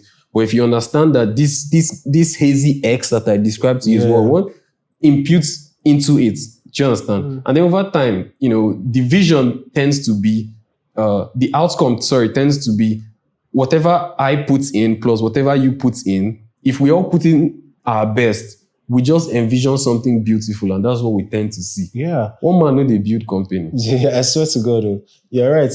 Because this thing you said is so spot on, because like we brought in our strategists. That's our content strategist. Yeah. When we brought in our content strategist, I saw like a lot of weights just lifted off my shoulders. Right. So I was just like, so you mean I don't have to try and think of how this thing is going to fit in? Someone else can just do it.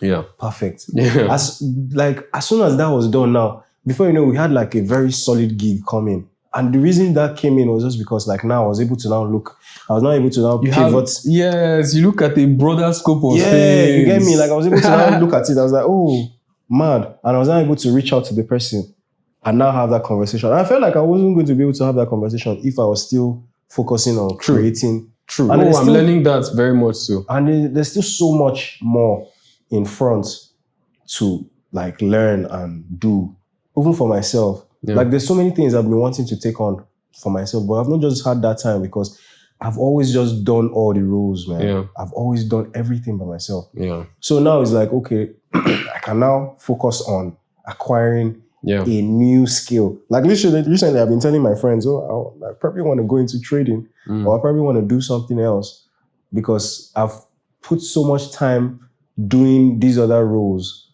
actually just implementing myself in other roles that I've kind of lost track of like doing other stuff for myself. There's music containment and there's me, you know? So in as much I've lived my life through music contained and I've done roles through music containment of a publicist, of a PRO, of a writer, of a copywriter, of different things. Just like now I have to focus on myself and do something that I need, like something that's just like, okay, this is me and then this is untamed.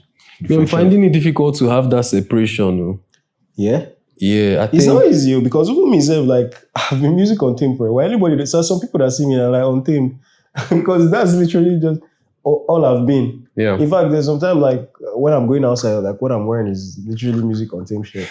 So, you get me? I just wear my own merch. Yeah. So in that kind of situation now, it's like, even the conversations that I have on Twitter, it's hard to kind of depict music content from me because it's just like, at some point, it's like I'm only talking about music or things that are relating to music. But is that bad? It's not bad though. But when you see so much more for yourself, it can kind of be limiting sometimes. It's not bad, but it's just like sometimes it just kind of reduces your efforts towards something else. So you have a lot more interest that you want to pursue. Definitely.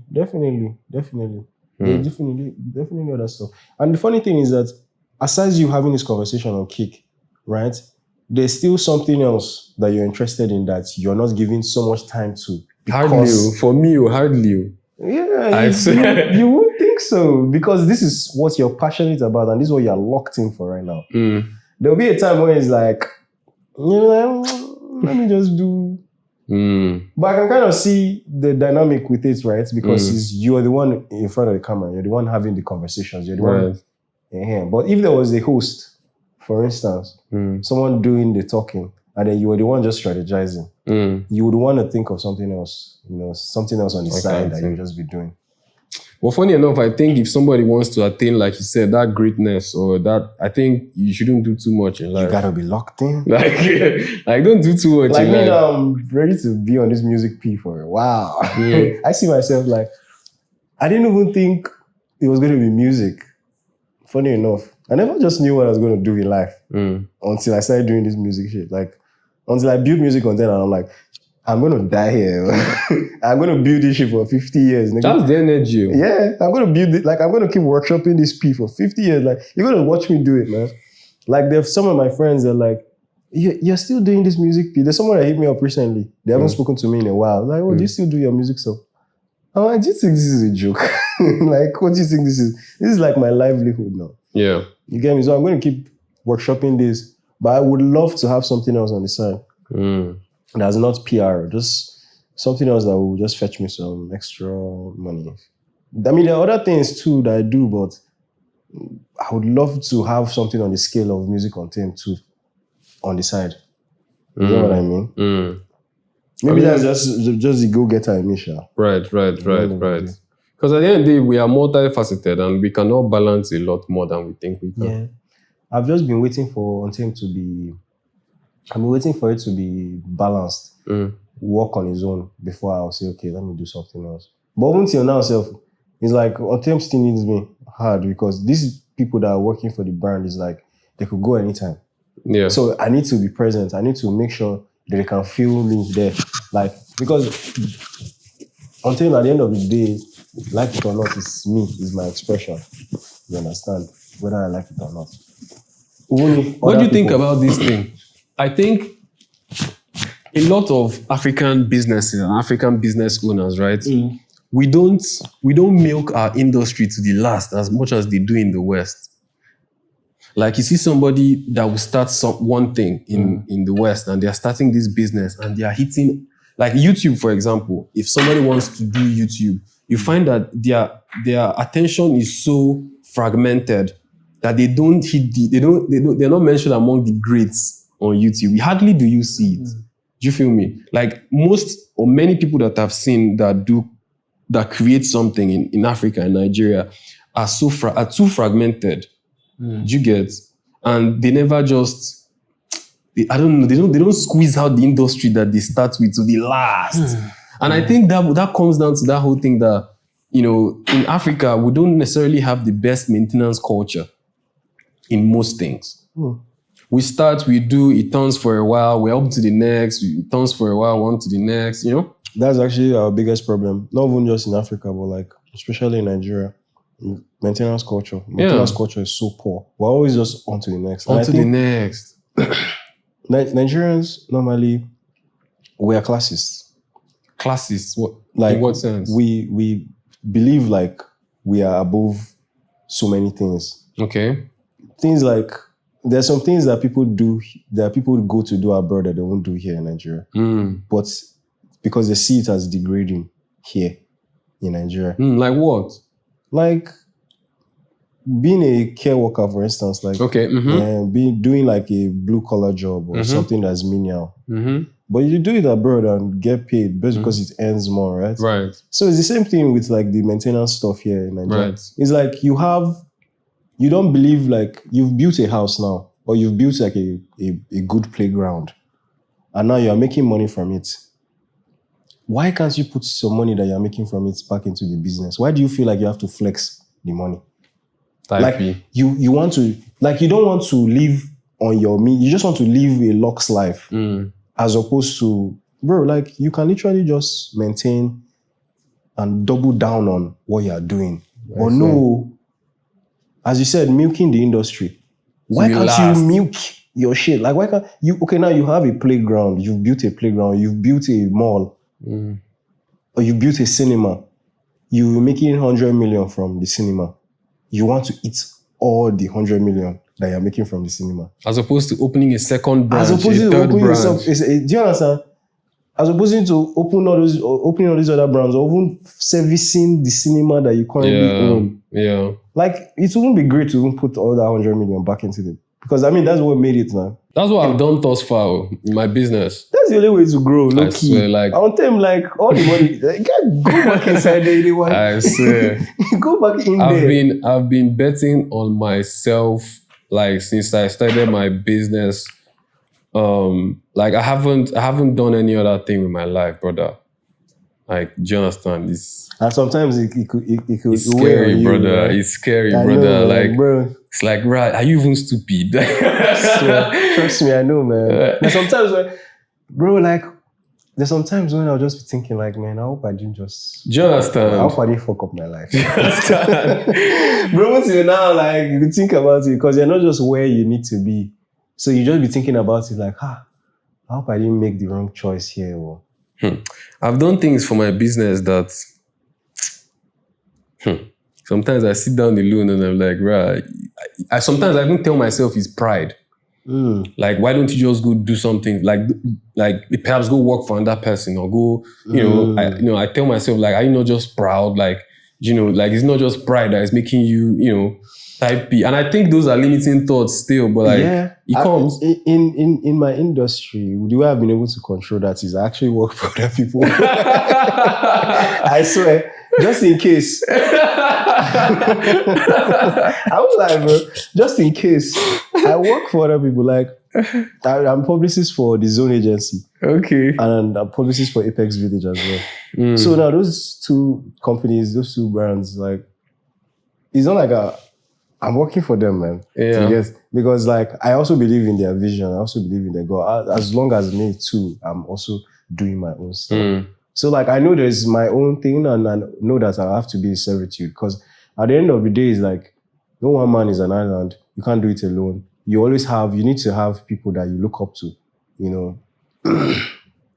obviously you could be unique and craft your own niche from and have your own field and do things by yourself. But at the end of the day, is like you kind of have to be in servitude. Like that's the only way you can always have the bigger picture in mind. The way I look at it, but but that's just for me. Yeah, no, and that's good. Like no knock on that. No knock on that. For me, it has been a thing where it's like I know that if something wants to be great, if I really want to do and know that even if everything spoils, and for me to look at the thing and say, no, I did my best. I gave it my all. Yeah. Type B. Like, just understand? That's right. Like my attention. Yes, nah. You need it. You know, let me digress a little. Do you know the thing that pisses me off the most with the world is things that I can't control. That's literally the most annoying thing. When you can't do anything about it. That's you're just doing everything. You've done everything within your power. You've done your best. Yes. And then somebody just fucks it up just because they are them. Yeah. I feel that. I hate that shit. I hate when schedules are bent. Like, listen, I'm a very easygoing person, right? But I don't know. I've not been able to shake this. That when somebody fucks up a schedule, my brother, it can be as simple as you're meant to deliver this thing on Wednesday by 6 p.m. And you didn't deliver it. Bro, what's what I like? I haven't been able to shake it. Yeah, what's what I like? Oh, this thing you just said. It's little as even planning. Bro. That's planning for anything in general. If it doesn't go the way we said we were going to do it, I will just have an attitude.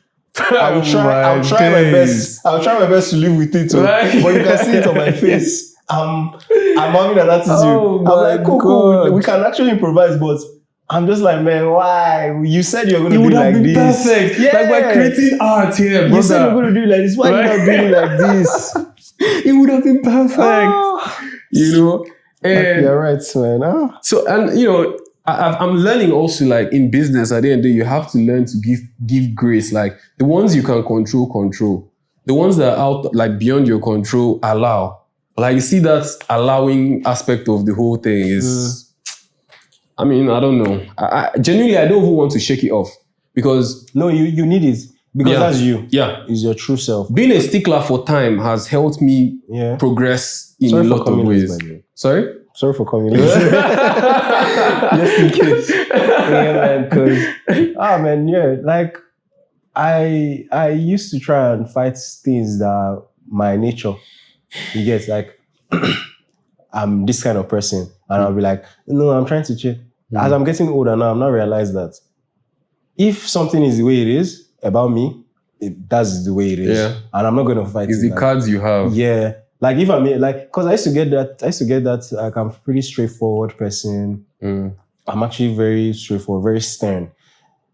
And sometimes I'm very void of like emotions. Like I'm very logical, I'm very straight to it. And like some people tell me like, bro, you're so mean. Some people say, bro, you're so insensitive. Like recently, the last one I heard was like, I'm insensitive. I'm like, I just asked the question, man. Like, you know, if it's rubbed you off the wrong way, you know, I'm sorry, but like, it just had to be asked. Yeah. You know, if the question kind of kicked you off some way, I'm sorry about that, but you know, this is what we are doing. So I'm not trying to fight all those things anymore. It's whatever you see, you see. Whatever you get, you get. Yeah. You get. So if I'm strict, if you're like you're strict on something, be strict on it. Like it's just who you are, man. Do you struggle with working with people, or how has it been? Let me phrase it that way. Working with people that are your age mates, like evidently you're the boss and they're working for you. I actually see everybody as my bro, to be fair. Like I don't see it as a boss. I would be stern. Like if I said something that needed to be done and you didn't do it, I would complain. Like I would lash out. I would say, I wouldn't go crazy, obviously. I'm not a crazy guy. But I would say, I would actually bash you for it. Yeah, I actually say it. Like I would say like, bro, you're supposed to do this and you didn't do it. And but let's get it done. How do we get it done? And then sometimes too, I've now even started, in terms of working with someone that's my age mate, is like, now I have to actually know who they are, the kind of person that they are, and not be offended by the way they run things. I have to give them the grace of, okay, let me actually see the way you operate, and then just kind of come into that. Like, normally I'm not even the kind of person that will shout at you. I would try and workshop why you came to this conclusion and what happened that you got here, and try and walk you out of it. I won't start laying blames from the beginning itself. We'll try and walk away from the P. Okay, you didn't deliver this P. Oh yeah, bro, let's just try and get it done now. So what's the hold up? Like, how can we get it done? It's when you've not delivered it, and I'll be like, bro, but this thing you're supposed to deliver it since, and I'll actually give you shit for it. And you're like, bro, sorry, I've already delivered. And I'm like, cool. And then we can move forward. But mainly, working with people, I don't get offended by. Before, I used to be like, man, why is this person doing like this? Why are you being incompetent? But now I actually just, okay, let me see how this person operates. And let me see. If I see they're going to maybe delay a timeline and a deadline or do something, I have to get in front of that. You know, if there's a deadline for Tuesday, I have to set the deadline for Monday. Make sure that make sure they don't know it's Tuesday that's the deadline.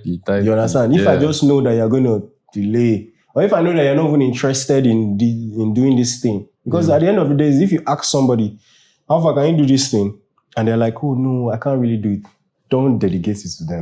Because they can't do it. They already said it from the beginning, they can't do it. But if they say, I will see what I can do, they can't do it. They might. So if they don't do it, don't be angry. You understand? But if they say, I'm going to do it. Give assurance. It's that assurance, bro. Yeah, sometimes too, people give assurance and fail.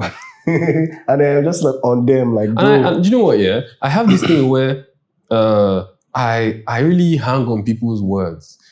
Like when you tell me something, I'm taking that as gospel. Same here too, Sha. So it's like, you know, I tell people I work with, it's like gauge what you're telling me, because that's the only thing I have to go by.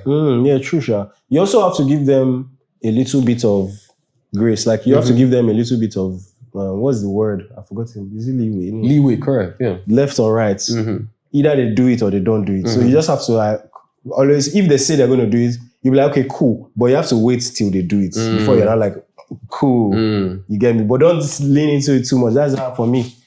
I don't want to lean into it too much. If you say, oh, I'm going to do this, I'll be like, okay, I have a problem of leaning in, bro. Yeah, bro. If you say, oh, I'm going to do this, I say, yeah, cool. But I don't believe it, like, until you do it. Because me now, I'm like, I'm a go-getter, man. Like, if I say I'm going to do it, the only reason I won't say it is because I want to do it, like, in the first place. And me saying it is just to kind of reaffirm my mind. Like, say, oh, bro, you need to do this shit. So when I'm saying it to you that I'm going to do it, I'm literally gingering myself that I'm going to do it. That's how I'll do it. But some people will be like, oh, I'm going to do it.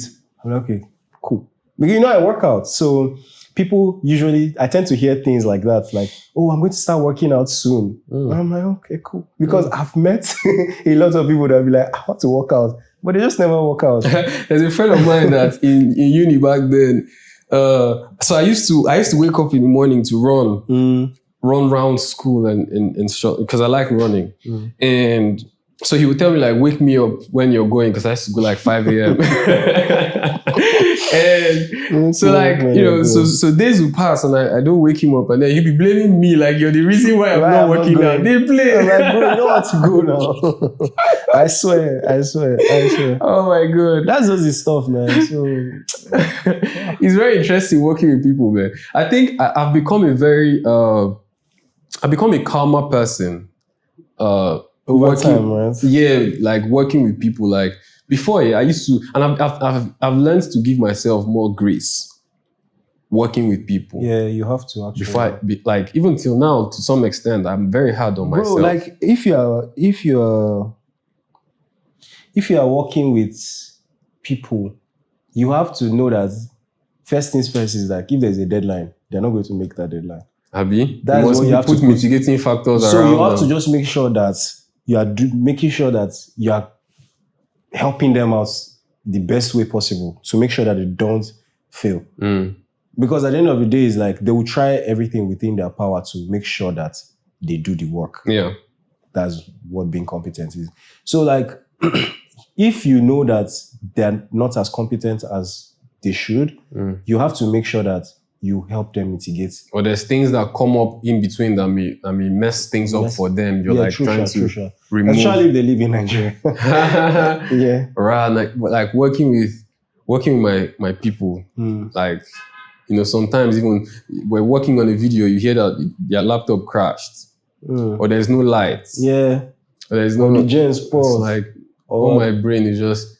I understand it. I know because evidently we're all here together, but like it's hard working in a creative field, man, sometimes because of things like that. Working with people that they don't have their things sorted out. Because now, like, because even at the end of the day, it's like, even if you have your things sorted out, something might still happen. Nigeria must still happen to you somehow. So you just have to try your best to make sure that you're even bringing in the people that are competent enough to do the work. But sometimes there's constraints to that. Yeah. There's with working with people, there's no straight line, because everybody has their own way that they operate. But I think you should also curate people. I think it's a leader's. That's why I say, like, for me now, if I'm working with someone, I have to kind of know the kind of person that they are, so that I can give them tasks the way, because it's not just everybody that you just kind of like. They just bring them on and they know exactly what to do. Some people, you kind of need to give them tasks. You kind of need to like push them a little. And allow small time also. And then some people, like, there's the different ways that they operate. So you have to kind of know, how does this one operate? Like, what kind of, like now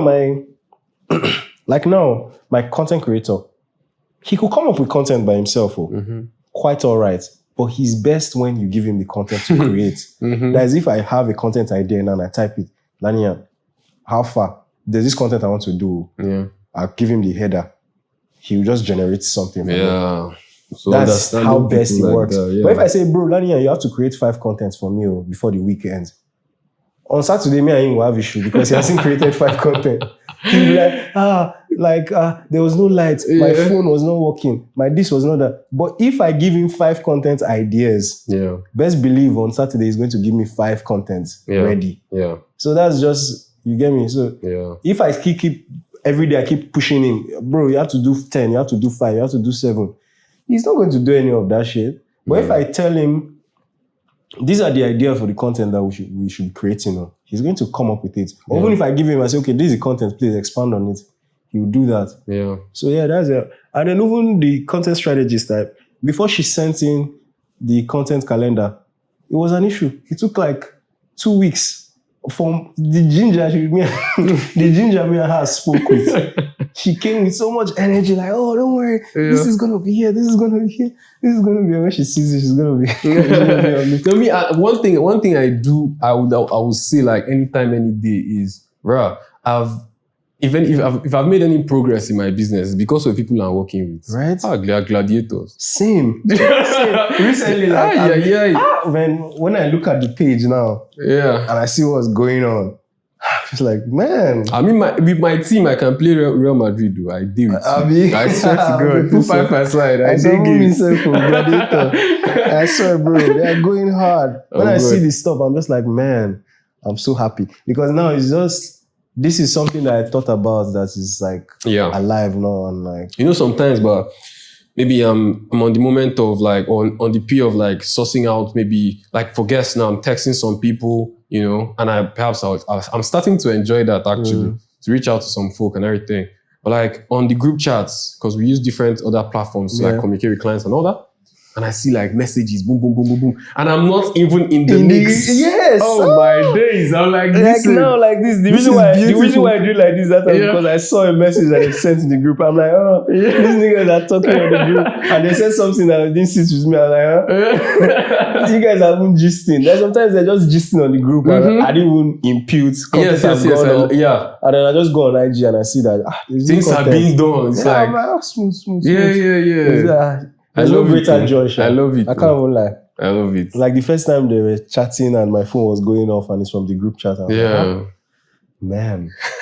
It feels so good to know there's an engine. Like there's people like, and so one of the, like, we had to let go of some people recently for different reasons. But point being, I take notes. Like I asked some people, like when that happens, like, how has it been working with us?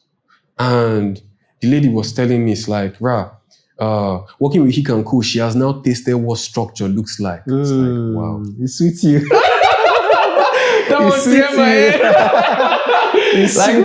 Like the communication is nice. Like you guys know how to interact. There is this promptness and respect. I was like, Risi, now my company they talk about like it's good. It was busting my head. So things like that, it's like mad. Like there's actually impact. Like even if she goes to she will go to a different place now to go work with a different set of people, she can always have that reference to say working with us was good. It was there was structure. There was a system.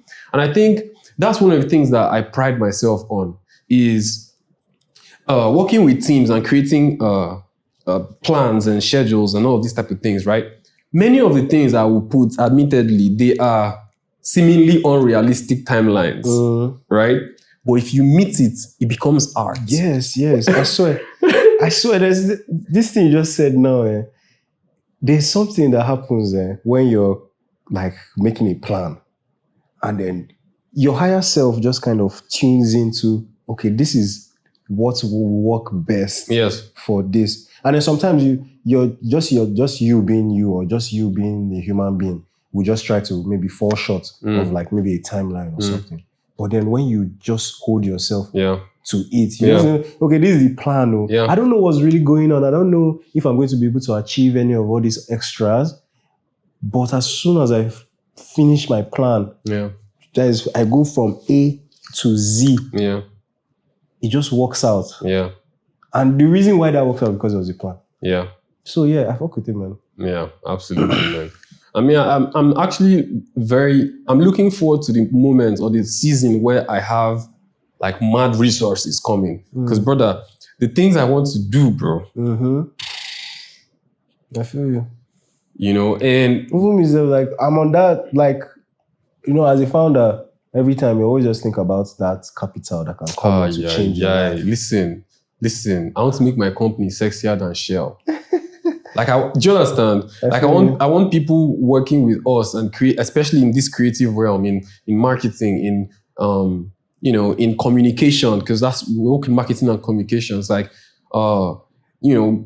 just there's things I know to be done, right? That'll be mad impactful, not just for Niger or for Abuja, but for Africa, for the world. You feel me? There's things that I know to do. Like, it's just, it feels like my hands are tied right now. Yes, I swear. I swear, I know. But then, it's time. It's time. We're paying our dues. We're grinding. We are grinding. I feel like we kind of have similar interests, and also we're in the same field. Correct. Of some sort. So it's understandable, because at the end of the day, it's like you're trying your best to build this with the least resources. You're trying to build this shit. Like, you have an idea of and I'm sure this is not just the only part of it. As you said, Kick and Co, there's like so much more to it. And then this is just one part of it. Do you understand? So it's the same thing for me too. On Tame, it's like, it's not just a blog, it's not just music publicity. So it's so many other things too that are wired into the entertainment industry that I'm not even doing yet. That I feel like if we could get like, I don't even need too much. Abi? Do you understand? Let's start with 10K. Let's start with 10K though. It's like, you could see, like, you see a lot of impacts that could do to the brand. We've literally built, like, I started on Tame from my bedroom. Like, I literally started on Tame from my bedroom. And then it's helping people's lives. Like, there are people that once we pay them money, boss, thank you. You just helped me, like, you just relieved me. So it's just like, with that, I just feel like we could do more if there was more. Yeah, for real, for sure. So, and it will definitely come. I see it like this also. I'm the type of person who, I was born enough. Like, I was born knowing that I'm enough. I was born feeling enough. I've always felt enough. I've always, so if I genuinely have this thought that if I don't apply myself to something bigger than myself, I'll just drift into happiness. I see. I swear. Crazy. So that's interesting, though. Yeah. even in building the business and doing all these things, for me, it's a game. It's fun. It's like from this step to this step, and it's like. So, let me ask you a question. Do you think you would have been content if you weren't doing Kick and Co? I'm born content, brother. Yeah? Genuinely. So where does this extra drive come from? I'm having fun. Really? Yeah. So this is just built out of like just... I'm having fun. I'm playing. Make sure that I'm busy in life. I'm happy nonetheless. You're happy without, regardless. Yeah.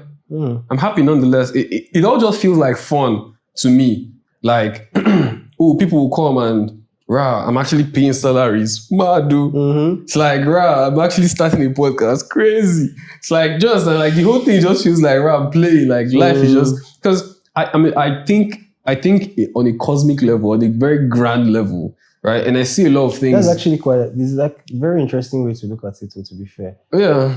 Because now it begs the question, like, this is going to be a fun time from now till the end. Yes. I respect that.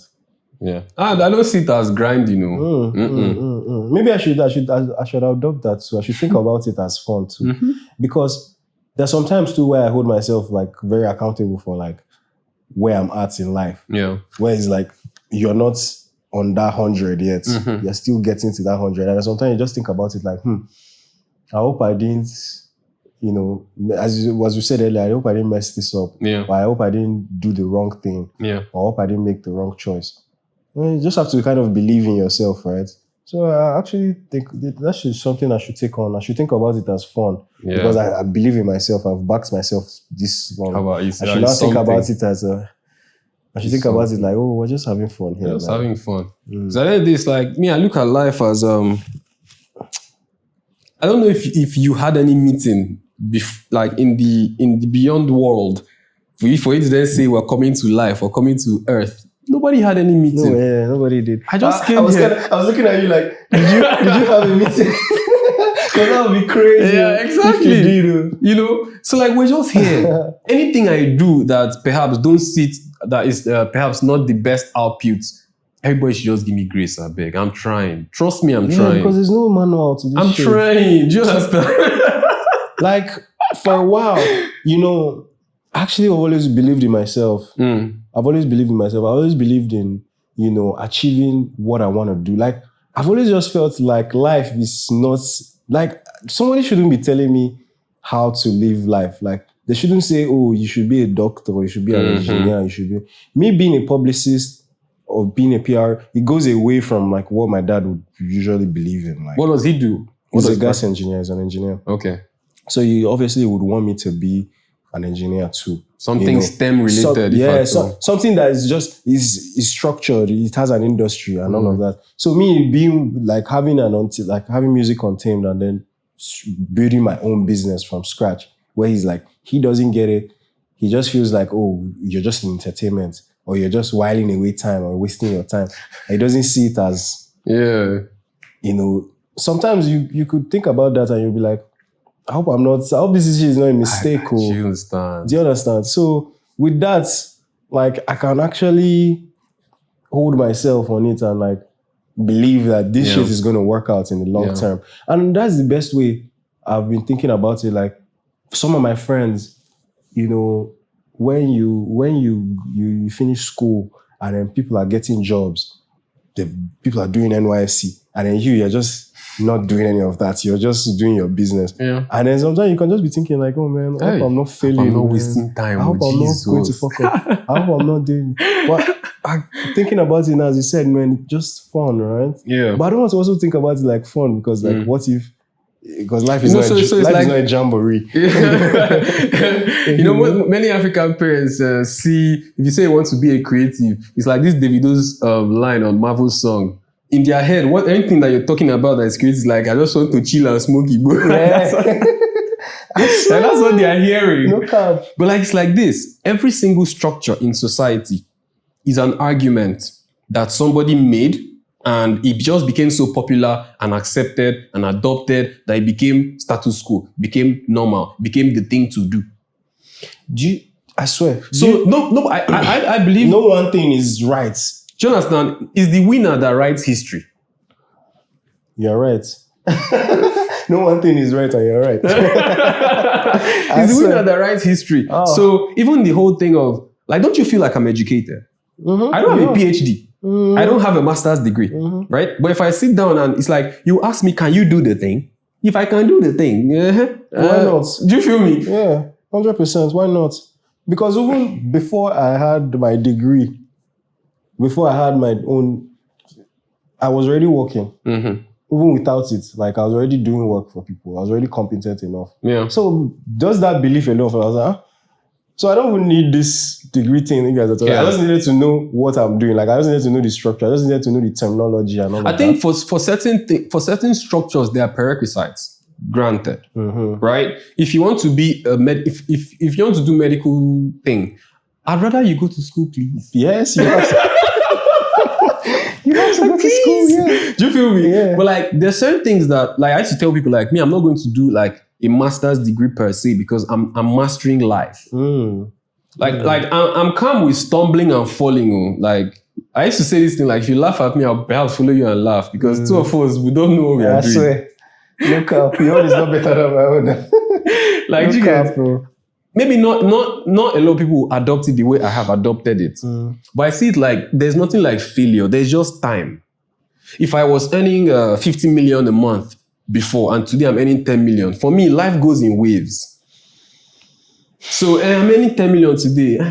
It's where we find ourselves. How shall we be doing and like, see? I swear, we kind of have similar ideologies. I won't even like, I know I've said this is trying because of this podcast. But like in life, like, you have to kind of deal with it the way it is. Like, yes, me now, maybe sometimes I could feel like I'm slipping into depression, but hardly.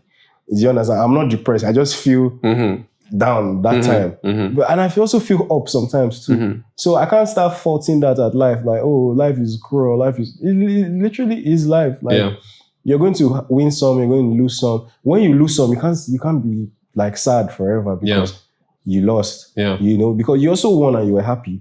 So why are you being sad? You know, you can't be sad for too long because there's also happiness too that is going to also come past that sadness. So why not nothing lasts. Why not just be neutral? Happiness doesn't last, sadness doesn't last. It doesn't last. Just be neutral. Like, just live it, man. Just live the life. Live the life. No, me, I'm alive. Oh. No, Jesus me, I'm alive. Christ, like, man, I'm alive. Very conscious. Very conscious. Like, I do the things that I want to do. Yes. And that I enjoy doing. And if I feel a certain way and I don't feel happy about it, I'll change it. Like, it's just as simple as that, man. I don't want anybody to dictate my life. Like, oh, you have to do this. You have to do that. You have to do a 9 to 5. I don't want to do a 9 to 5. Yeah, I do 2-4-7. Do you understand? I want to just be living my life, like workshopping my job, you know, do my freelance. Dress how I want, go where I desire. You understand? You know what I mean? Yeah. Not like I have to do a certain thing or be a certain person. Because there's and this is the beauty of the world we live in now. Like, you can literally observe how other people in other parts of the world are living. And I'm like, do you know that as I woke up today, Rema woke up today, Ayasta woke up today, Don Jazzy woke up today. They are going to do something today. What am I going to do today? The song that we may probably hear in August, they recorded it today. Do you feel me? So it's like, what am I going to bring out in August that I'm doing today? So it's like, as opposed to just being a consumer per se, as opposed to wondering what others are doing or allowing somebody to tell me what to do, I pursue my curiosity. What do I want to do? What do I want to birth in the world? Do you feel me? And I'm chasing it regardless of like people's opinion. And for the most part, perhaps I can say that God has helped me that I tend to want the right things, right? The right things in terms of, I don't want to just turn up and smoke Igbo. I tend to want things that are actually constructive in my life, right? But, you know, I think everybody that taps into this ideology of rap, I'm a living entity the same way these other people that I am watching are living entities. And as they are depositing in reality, as they are creating things and shaping reality, I have that capacity to do the same. So, yeah, I think that's a very strong way to carry yourself and see, you're a creator, right? Or you're a creative, or you're a human being even, and you want to do things in the world. Okay, then see your life as your business. Okay, what do I earn? what do I need to spend on? How do I need to scale? Oh, I fuck up here. Oh, this one won't work. Just move ahead. Yes, now because like as a human being, like I believe like you're supposed to have a skill to try and go through life. Yeah. Like something that helps you earn a living. If it's a 9 to 5, cool. But if it's something else that actually gives you money, why not do that? Like I can't even in the 9 to 5, you actually deploy an innate human gift in your 9 to 5. That's why in 9 to 5s, even Oga likes this worker more than this worker. That person is deploying their gift in that 9 to 5. That's true. There's some people that they love the structure.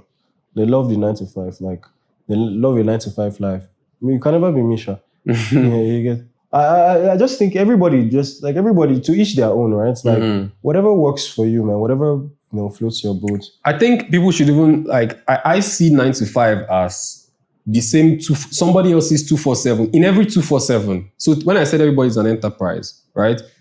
An enterprise is 247 thing. It's alive. It's alive. It's a business. It's a business. Yeah. So within every 247, there are several 9 to 5s. That's the structure of enterprise. So for the founder, it is a 247. For the founding, for the exec, for whomever is keyed in, it is a 247. Now, for a 247 to function, there has to be several 9 to 5s within that structure. That's how the enterprise runs. So I will never knock 9 to 5. I need 9 to 5s in my 9 to 5s in my 247. But you need to be the enterprise, yeah? I feel like everybody just has different gifts. And the way the thing was cut and sliced to me, I have to be the 247. Yes. I say I hate capitalism, but I want to be the capitalist. How will I hate capitalism? Yeah, I love it too. I need to be the capitalist. I need to be the one. We're all under capitalism at the end of the day. Yeah, but I need to be one of the capitalists. I need to be someone that you pay homage to. Capitalism is great. It has made all our lives better. Yeah, 100%. Yeah. So, I mean, I wouldn't want to be a communist. If I'm doing more than you, I want more than you. Just they need to pay more than... Because why? Why you earn what I'm earning if I'm doing more than you? Fair enough. If I'm adding more value to the collective, I need to get more value than what they are sharing to the collective. I need to be the one that you guys are paying. Yes. I can't be working for you, man. I need to, and it takes time. I need to be the one that's even paying you. If I'm sacrificing, I see it as value creation. Capitalism is a game of value creation. So if I'm adding value, if I'm creating something that is adding value to the mix, and the price I've put, or perhaps because value is sacrifice. Now I sacrifice something, I impute something. There's something that's innate in me that I'm giving that without me you wouldn't have been able to get. That's that innate value. So if I'm adding that IP backed value, and I said, it takes me X, Y, and Z to create this value. I'm the one that knows how I'm creating the value. So if I'm now pegging this value, this tag on it, you give me now because you need what I have. Yes, now if you don't want to give now, you go. You move ahead now. That's the truth. So yeah, my capitalism is beautiful, man. Let me see this feed. How many minutes? We have 121 minutes now. Jesus. 121 minutes is 2 hours. 2 hours. We don't talk. Yeah. I mean, that's the beauty 2 hours, of it, bro. That's the beauty of it. You never know as time just passes and it goes like that. I wish you would now. You will repeat it because how you go to edit? No, I have an editor. I don't edit myself. Yeah? Okay, that's soft. Yeah, you're lucky then. So how long is this going to be on YouTube? How long is it going to be on YouTube? Yeah, I mean, it depends. I let him decide that. So the way I look at whichever one is interesting to him. No. I typically tell him not to chop up anything even. I like it to be like every podcast is just a conversation, right? I want people to be themselves. Just come as yourself. Let's talk. If today is Tuesday, we can have another podcast on Thursday. And you'll find that we'll talk about different things on Thursday. Yeah. Just the different conversations, I get. In fact, so I'll say to him now, assisting is 100. So don't edit anything. Just only the camera switches. That's all. Oh. Just the camera switches back and forth. That's it. Serious. And let it flow like that. So that's how I see it. So, I mean, we can end here and I feel like I don't know if we touched everything, but we've spoken about a bunch of things. Lot. So I do appreciate you for coming. People can tap into this. Yeah, I mean, we get value. That's good. If we finish talking, I just feel like we didn't talk about it. But no, I know we did. I just can't really remember all we spoke about. But, yeah, certainly. But some I can. take certainly. away from this. So no problem, man. I'll keep you keyed in as to the release schedule and all Bro, that. So I'm looking forward to it, man. I need more stuff like this, like stuff that actually shows my face and me talking. Yeah. Because at the end of the day, I think if you need to build my personal brand, I'm a PR and I'm a publicist. And then let me even just to end it. Yeah. PR publicist, co-founder, Music Untamed, publicist of the Zone Agency, publicist of Apex Village, working with a lot of talented artists. Can mention names now. Yeah, talented individuals for Apex Village, Psycho YP, Laime, Azanti. Mad roster. Yeah, very mad roster. And with the Zone Agency, Dante and Kemuel. Kemuel is making crazy waves right now. He just released a new single, Over, right? And he got crazy co-signs with DJ Tunes and Wizkid. And he has a new record as well with DJ Tunes. So something came out of that DJ Tunes record and DJ Tunes co-sign. Yeah. So, I mean, it's great, man. I mean, life is good right now. Thank God. And so, yeah, ultimately, these guys I just mentioned are rosters of Music Untamed because these people were actively pushing them because they're under me. So, well, not under me, I work with them. So, So, they're definitely part of our roster. We're pushing that. Yeah. So, absolutely, man. I appreciate you. Man. Hopefully, we'll be able to get some of them even to come on the podcast to talk with them. Right? Yeah. I can arrange that, man. Someone like YP is interested, will probably be interested in having a conversation. And he stays in... Bye-bye.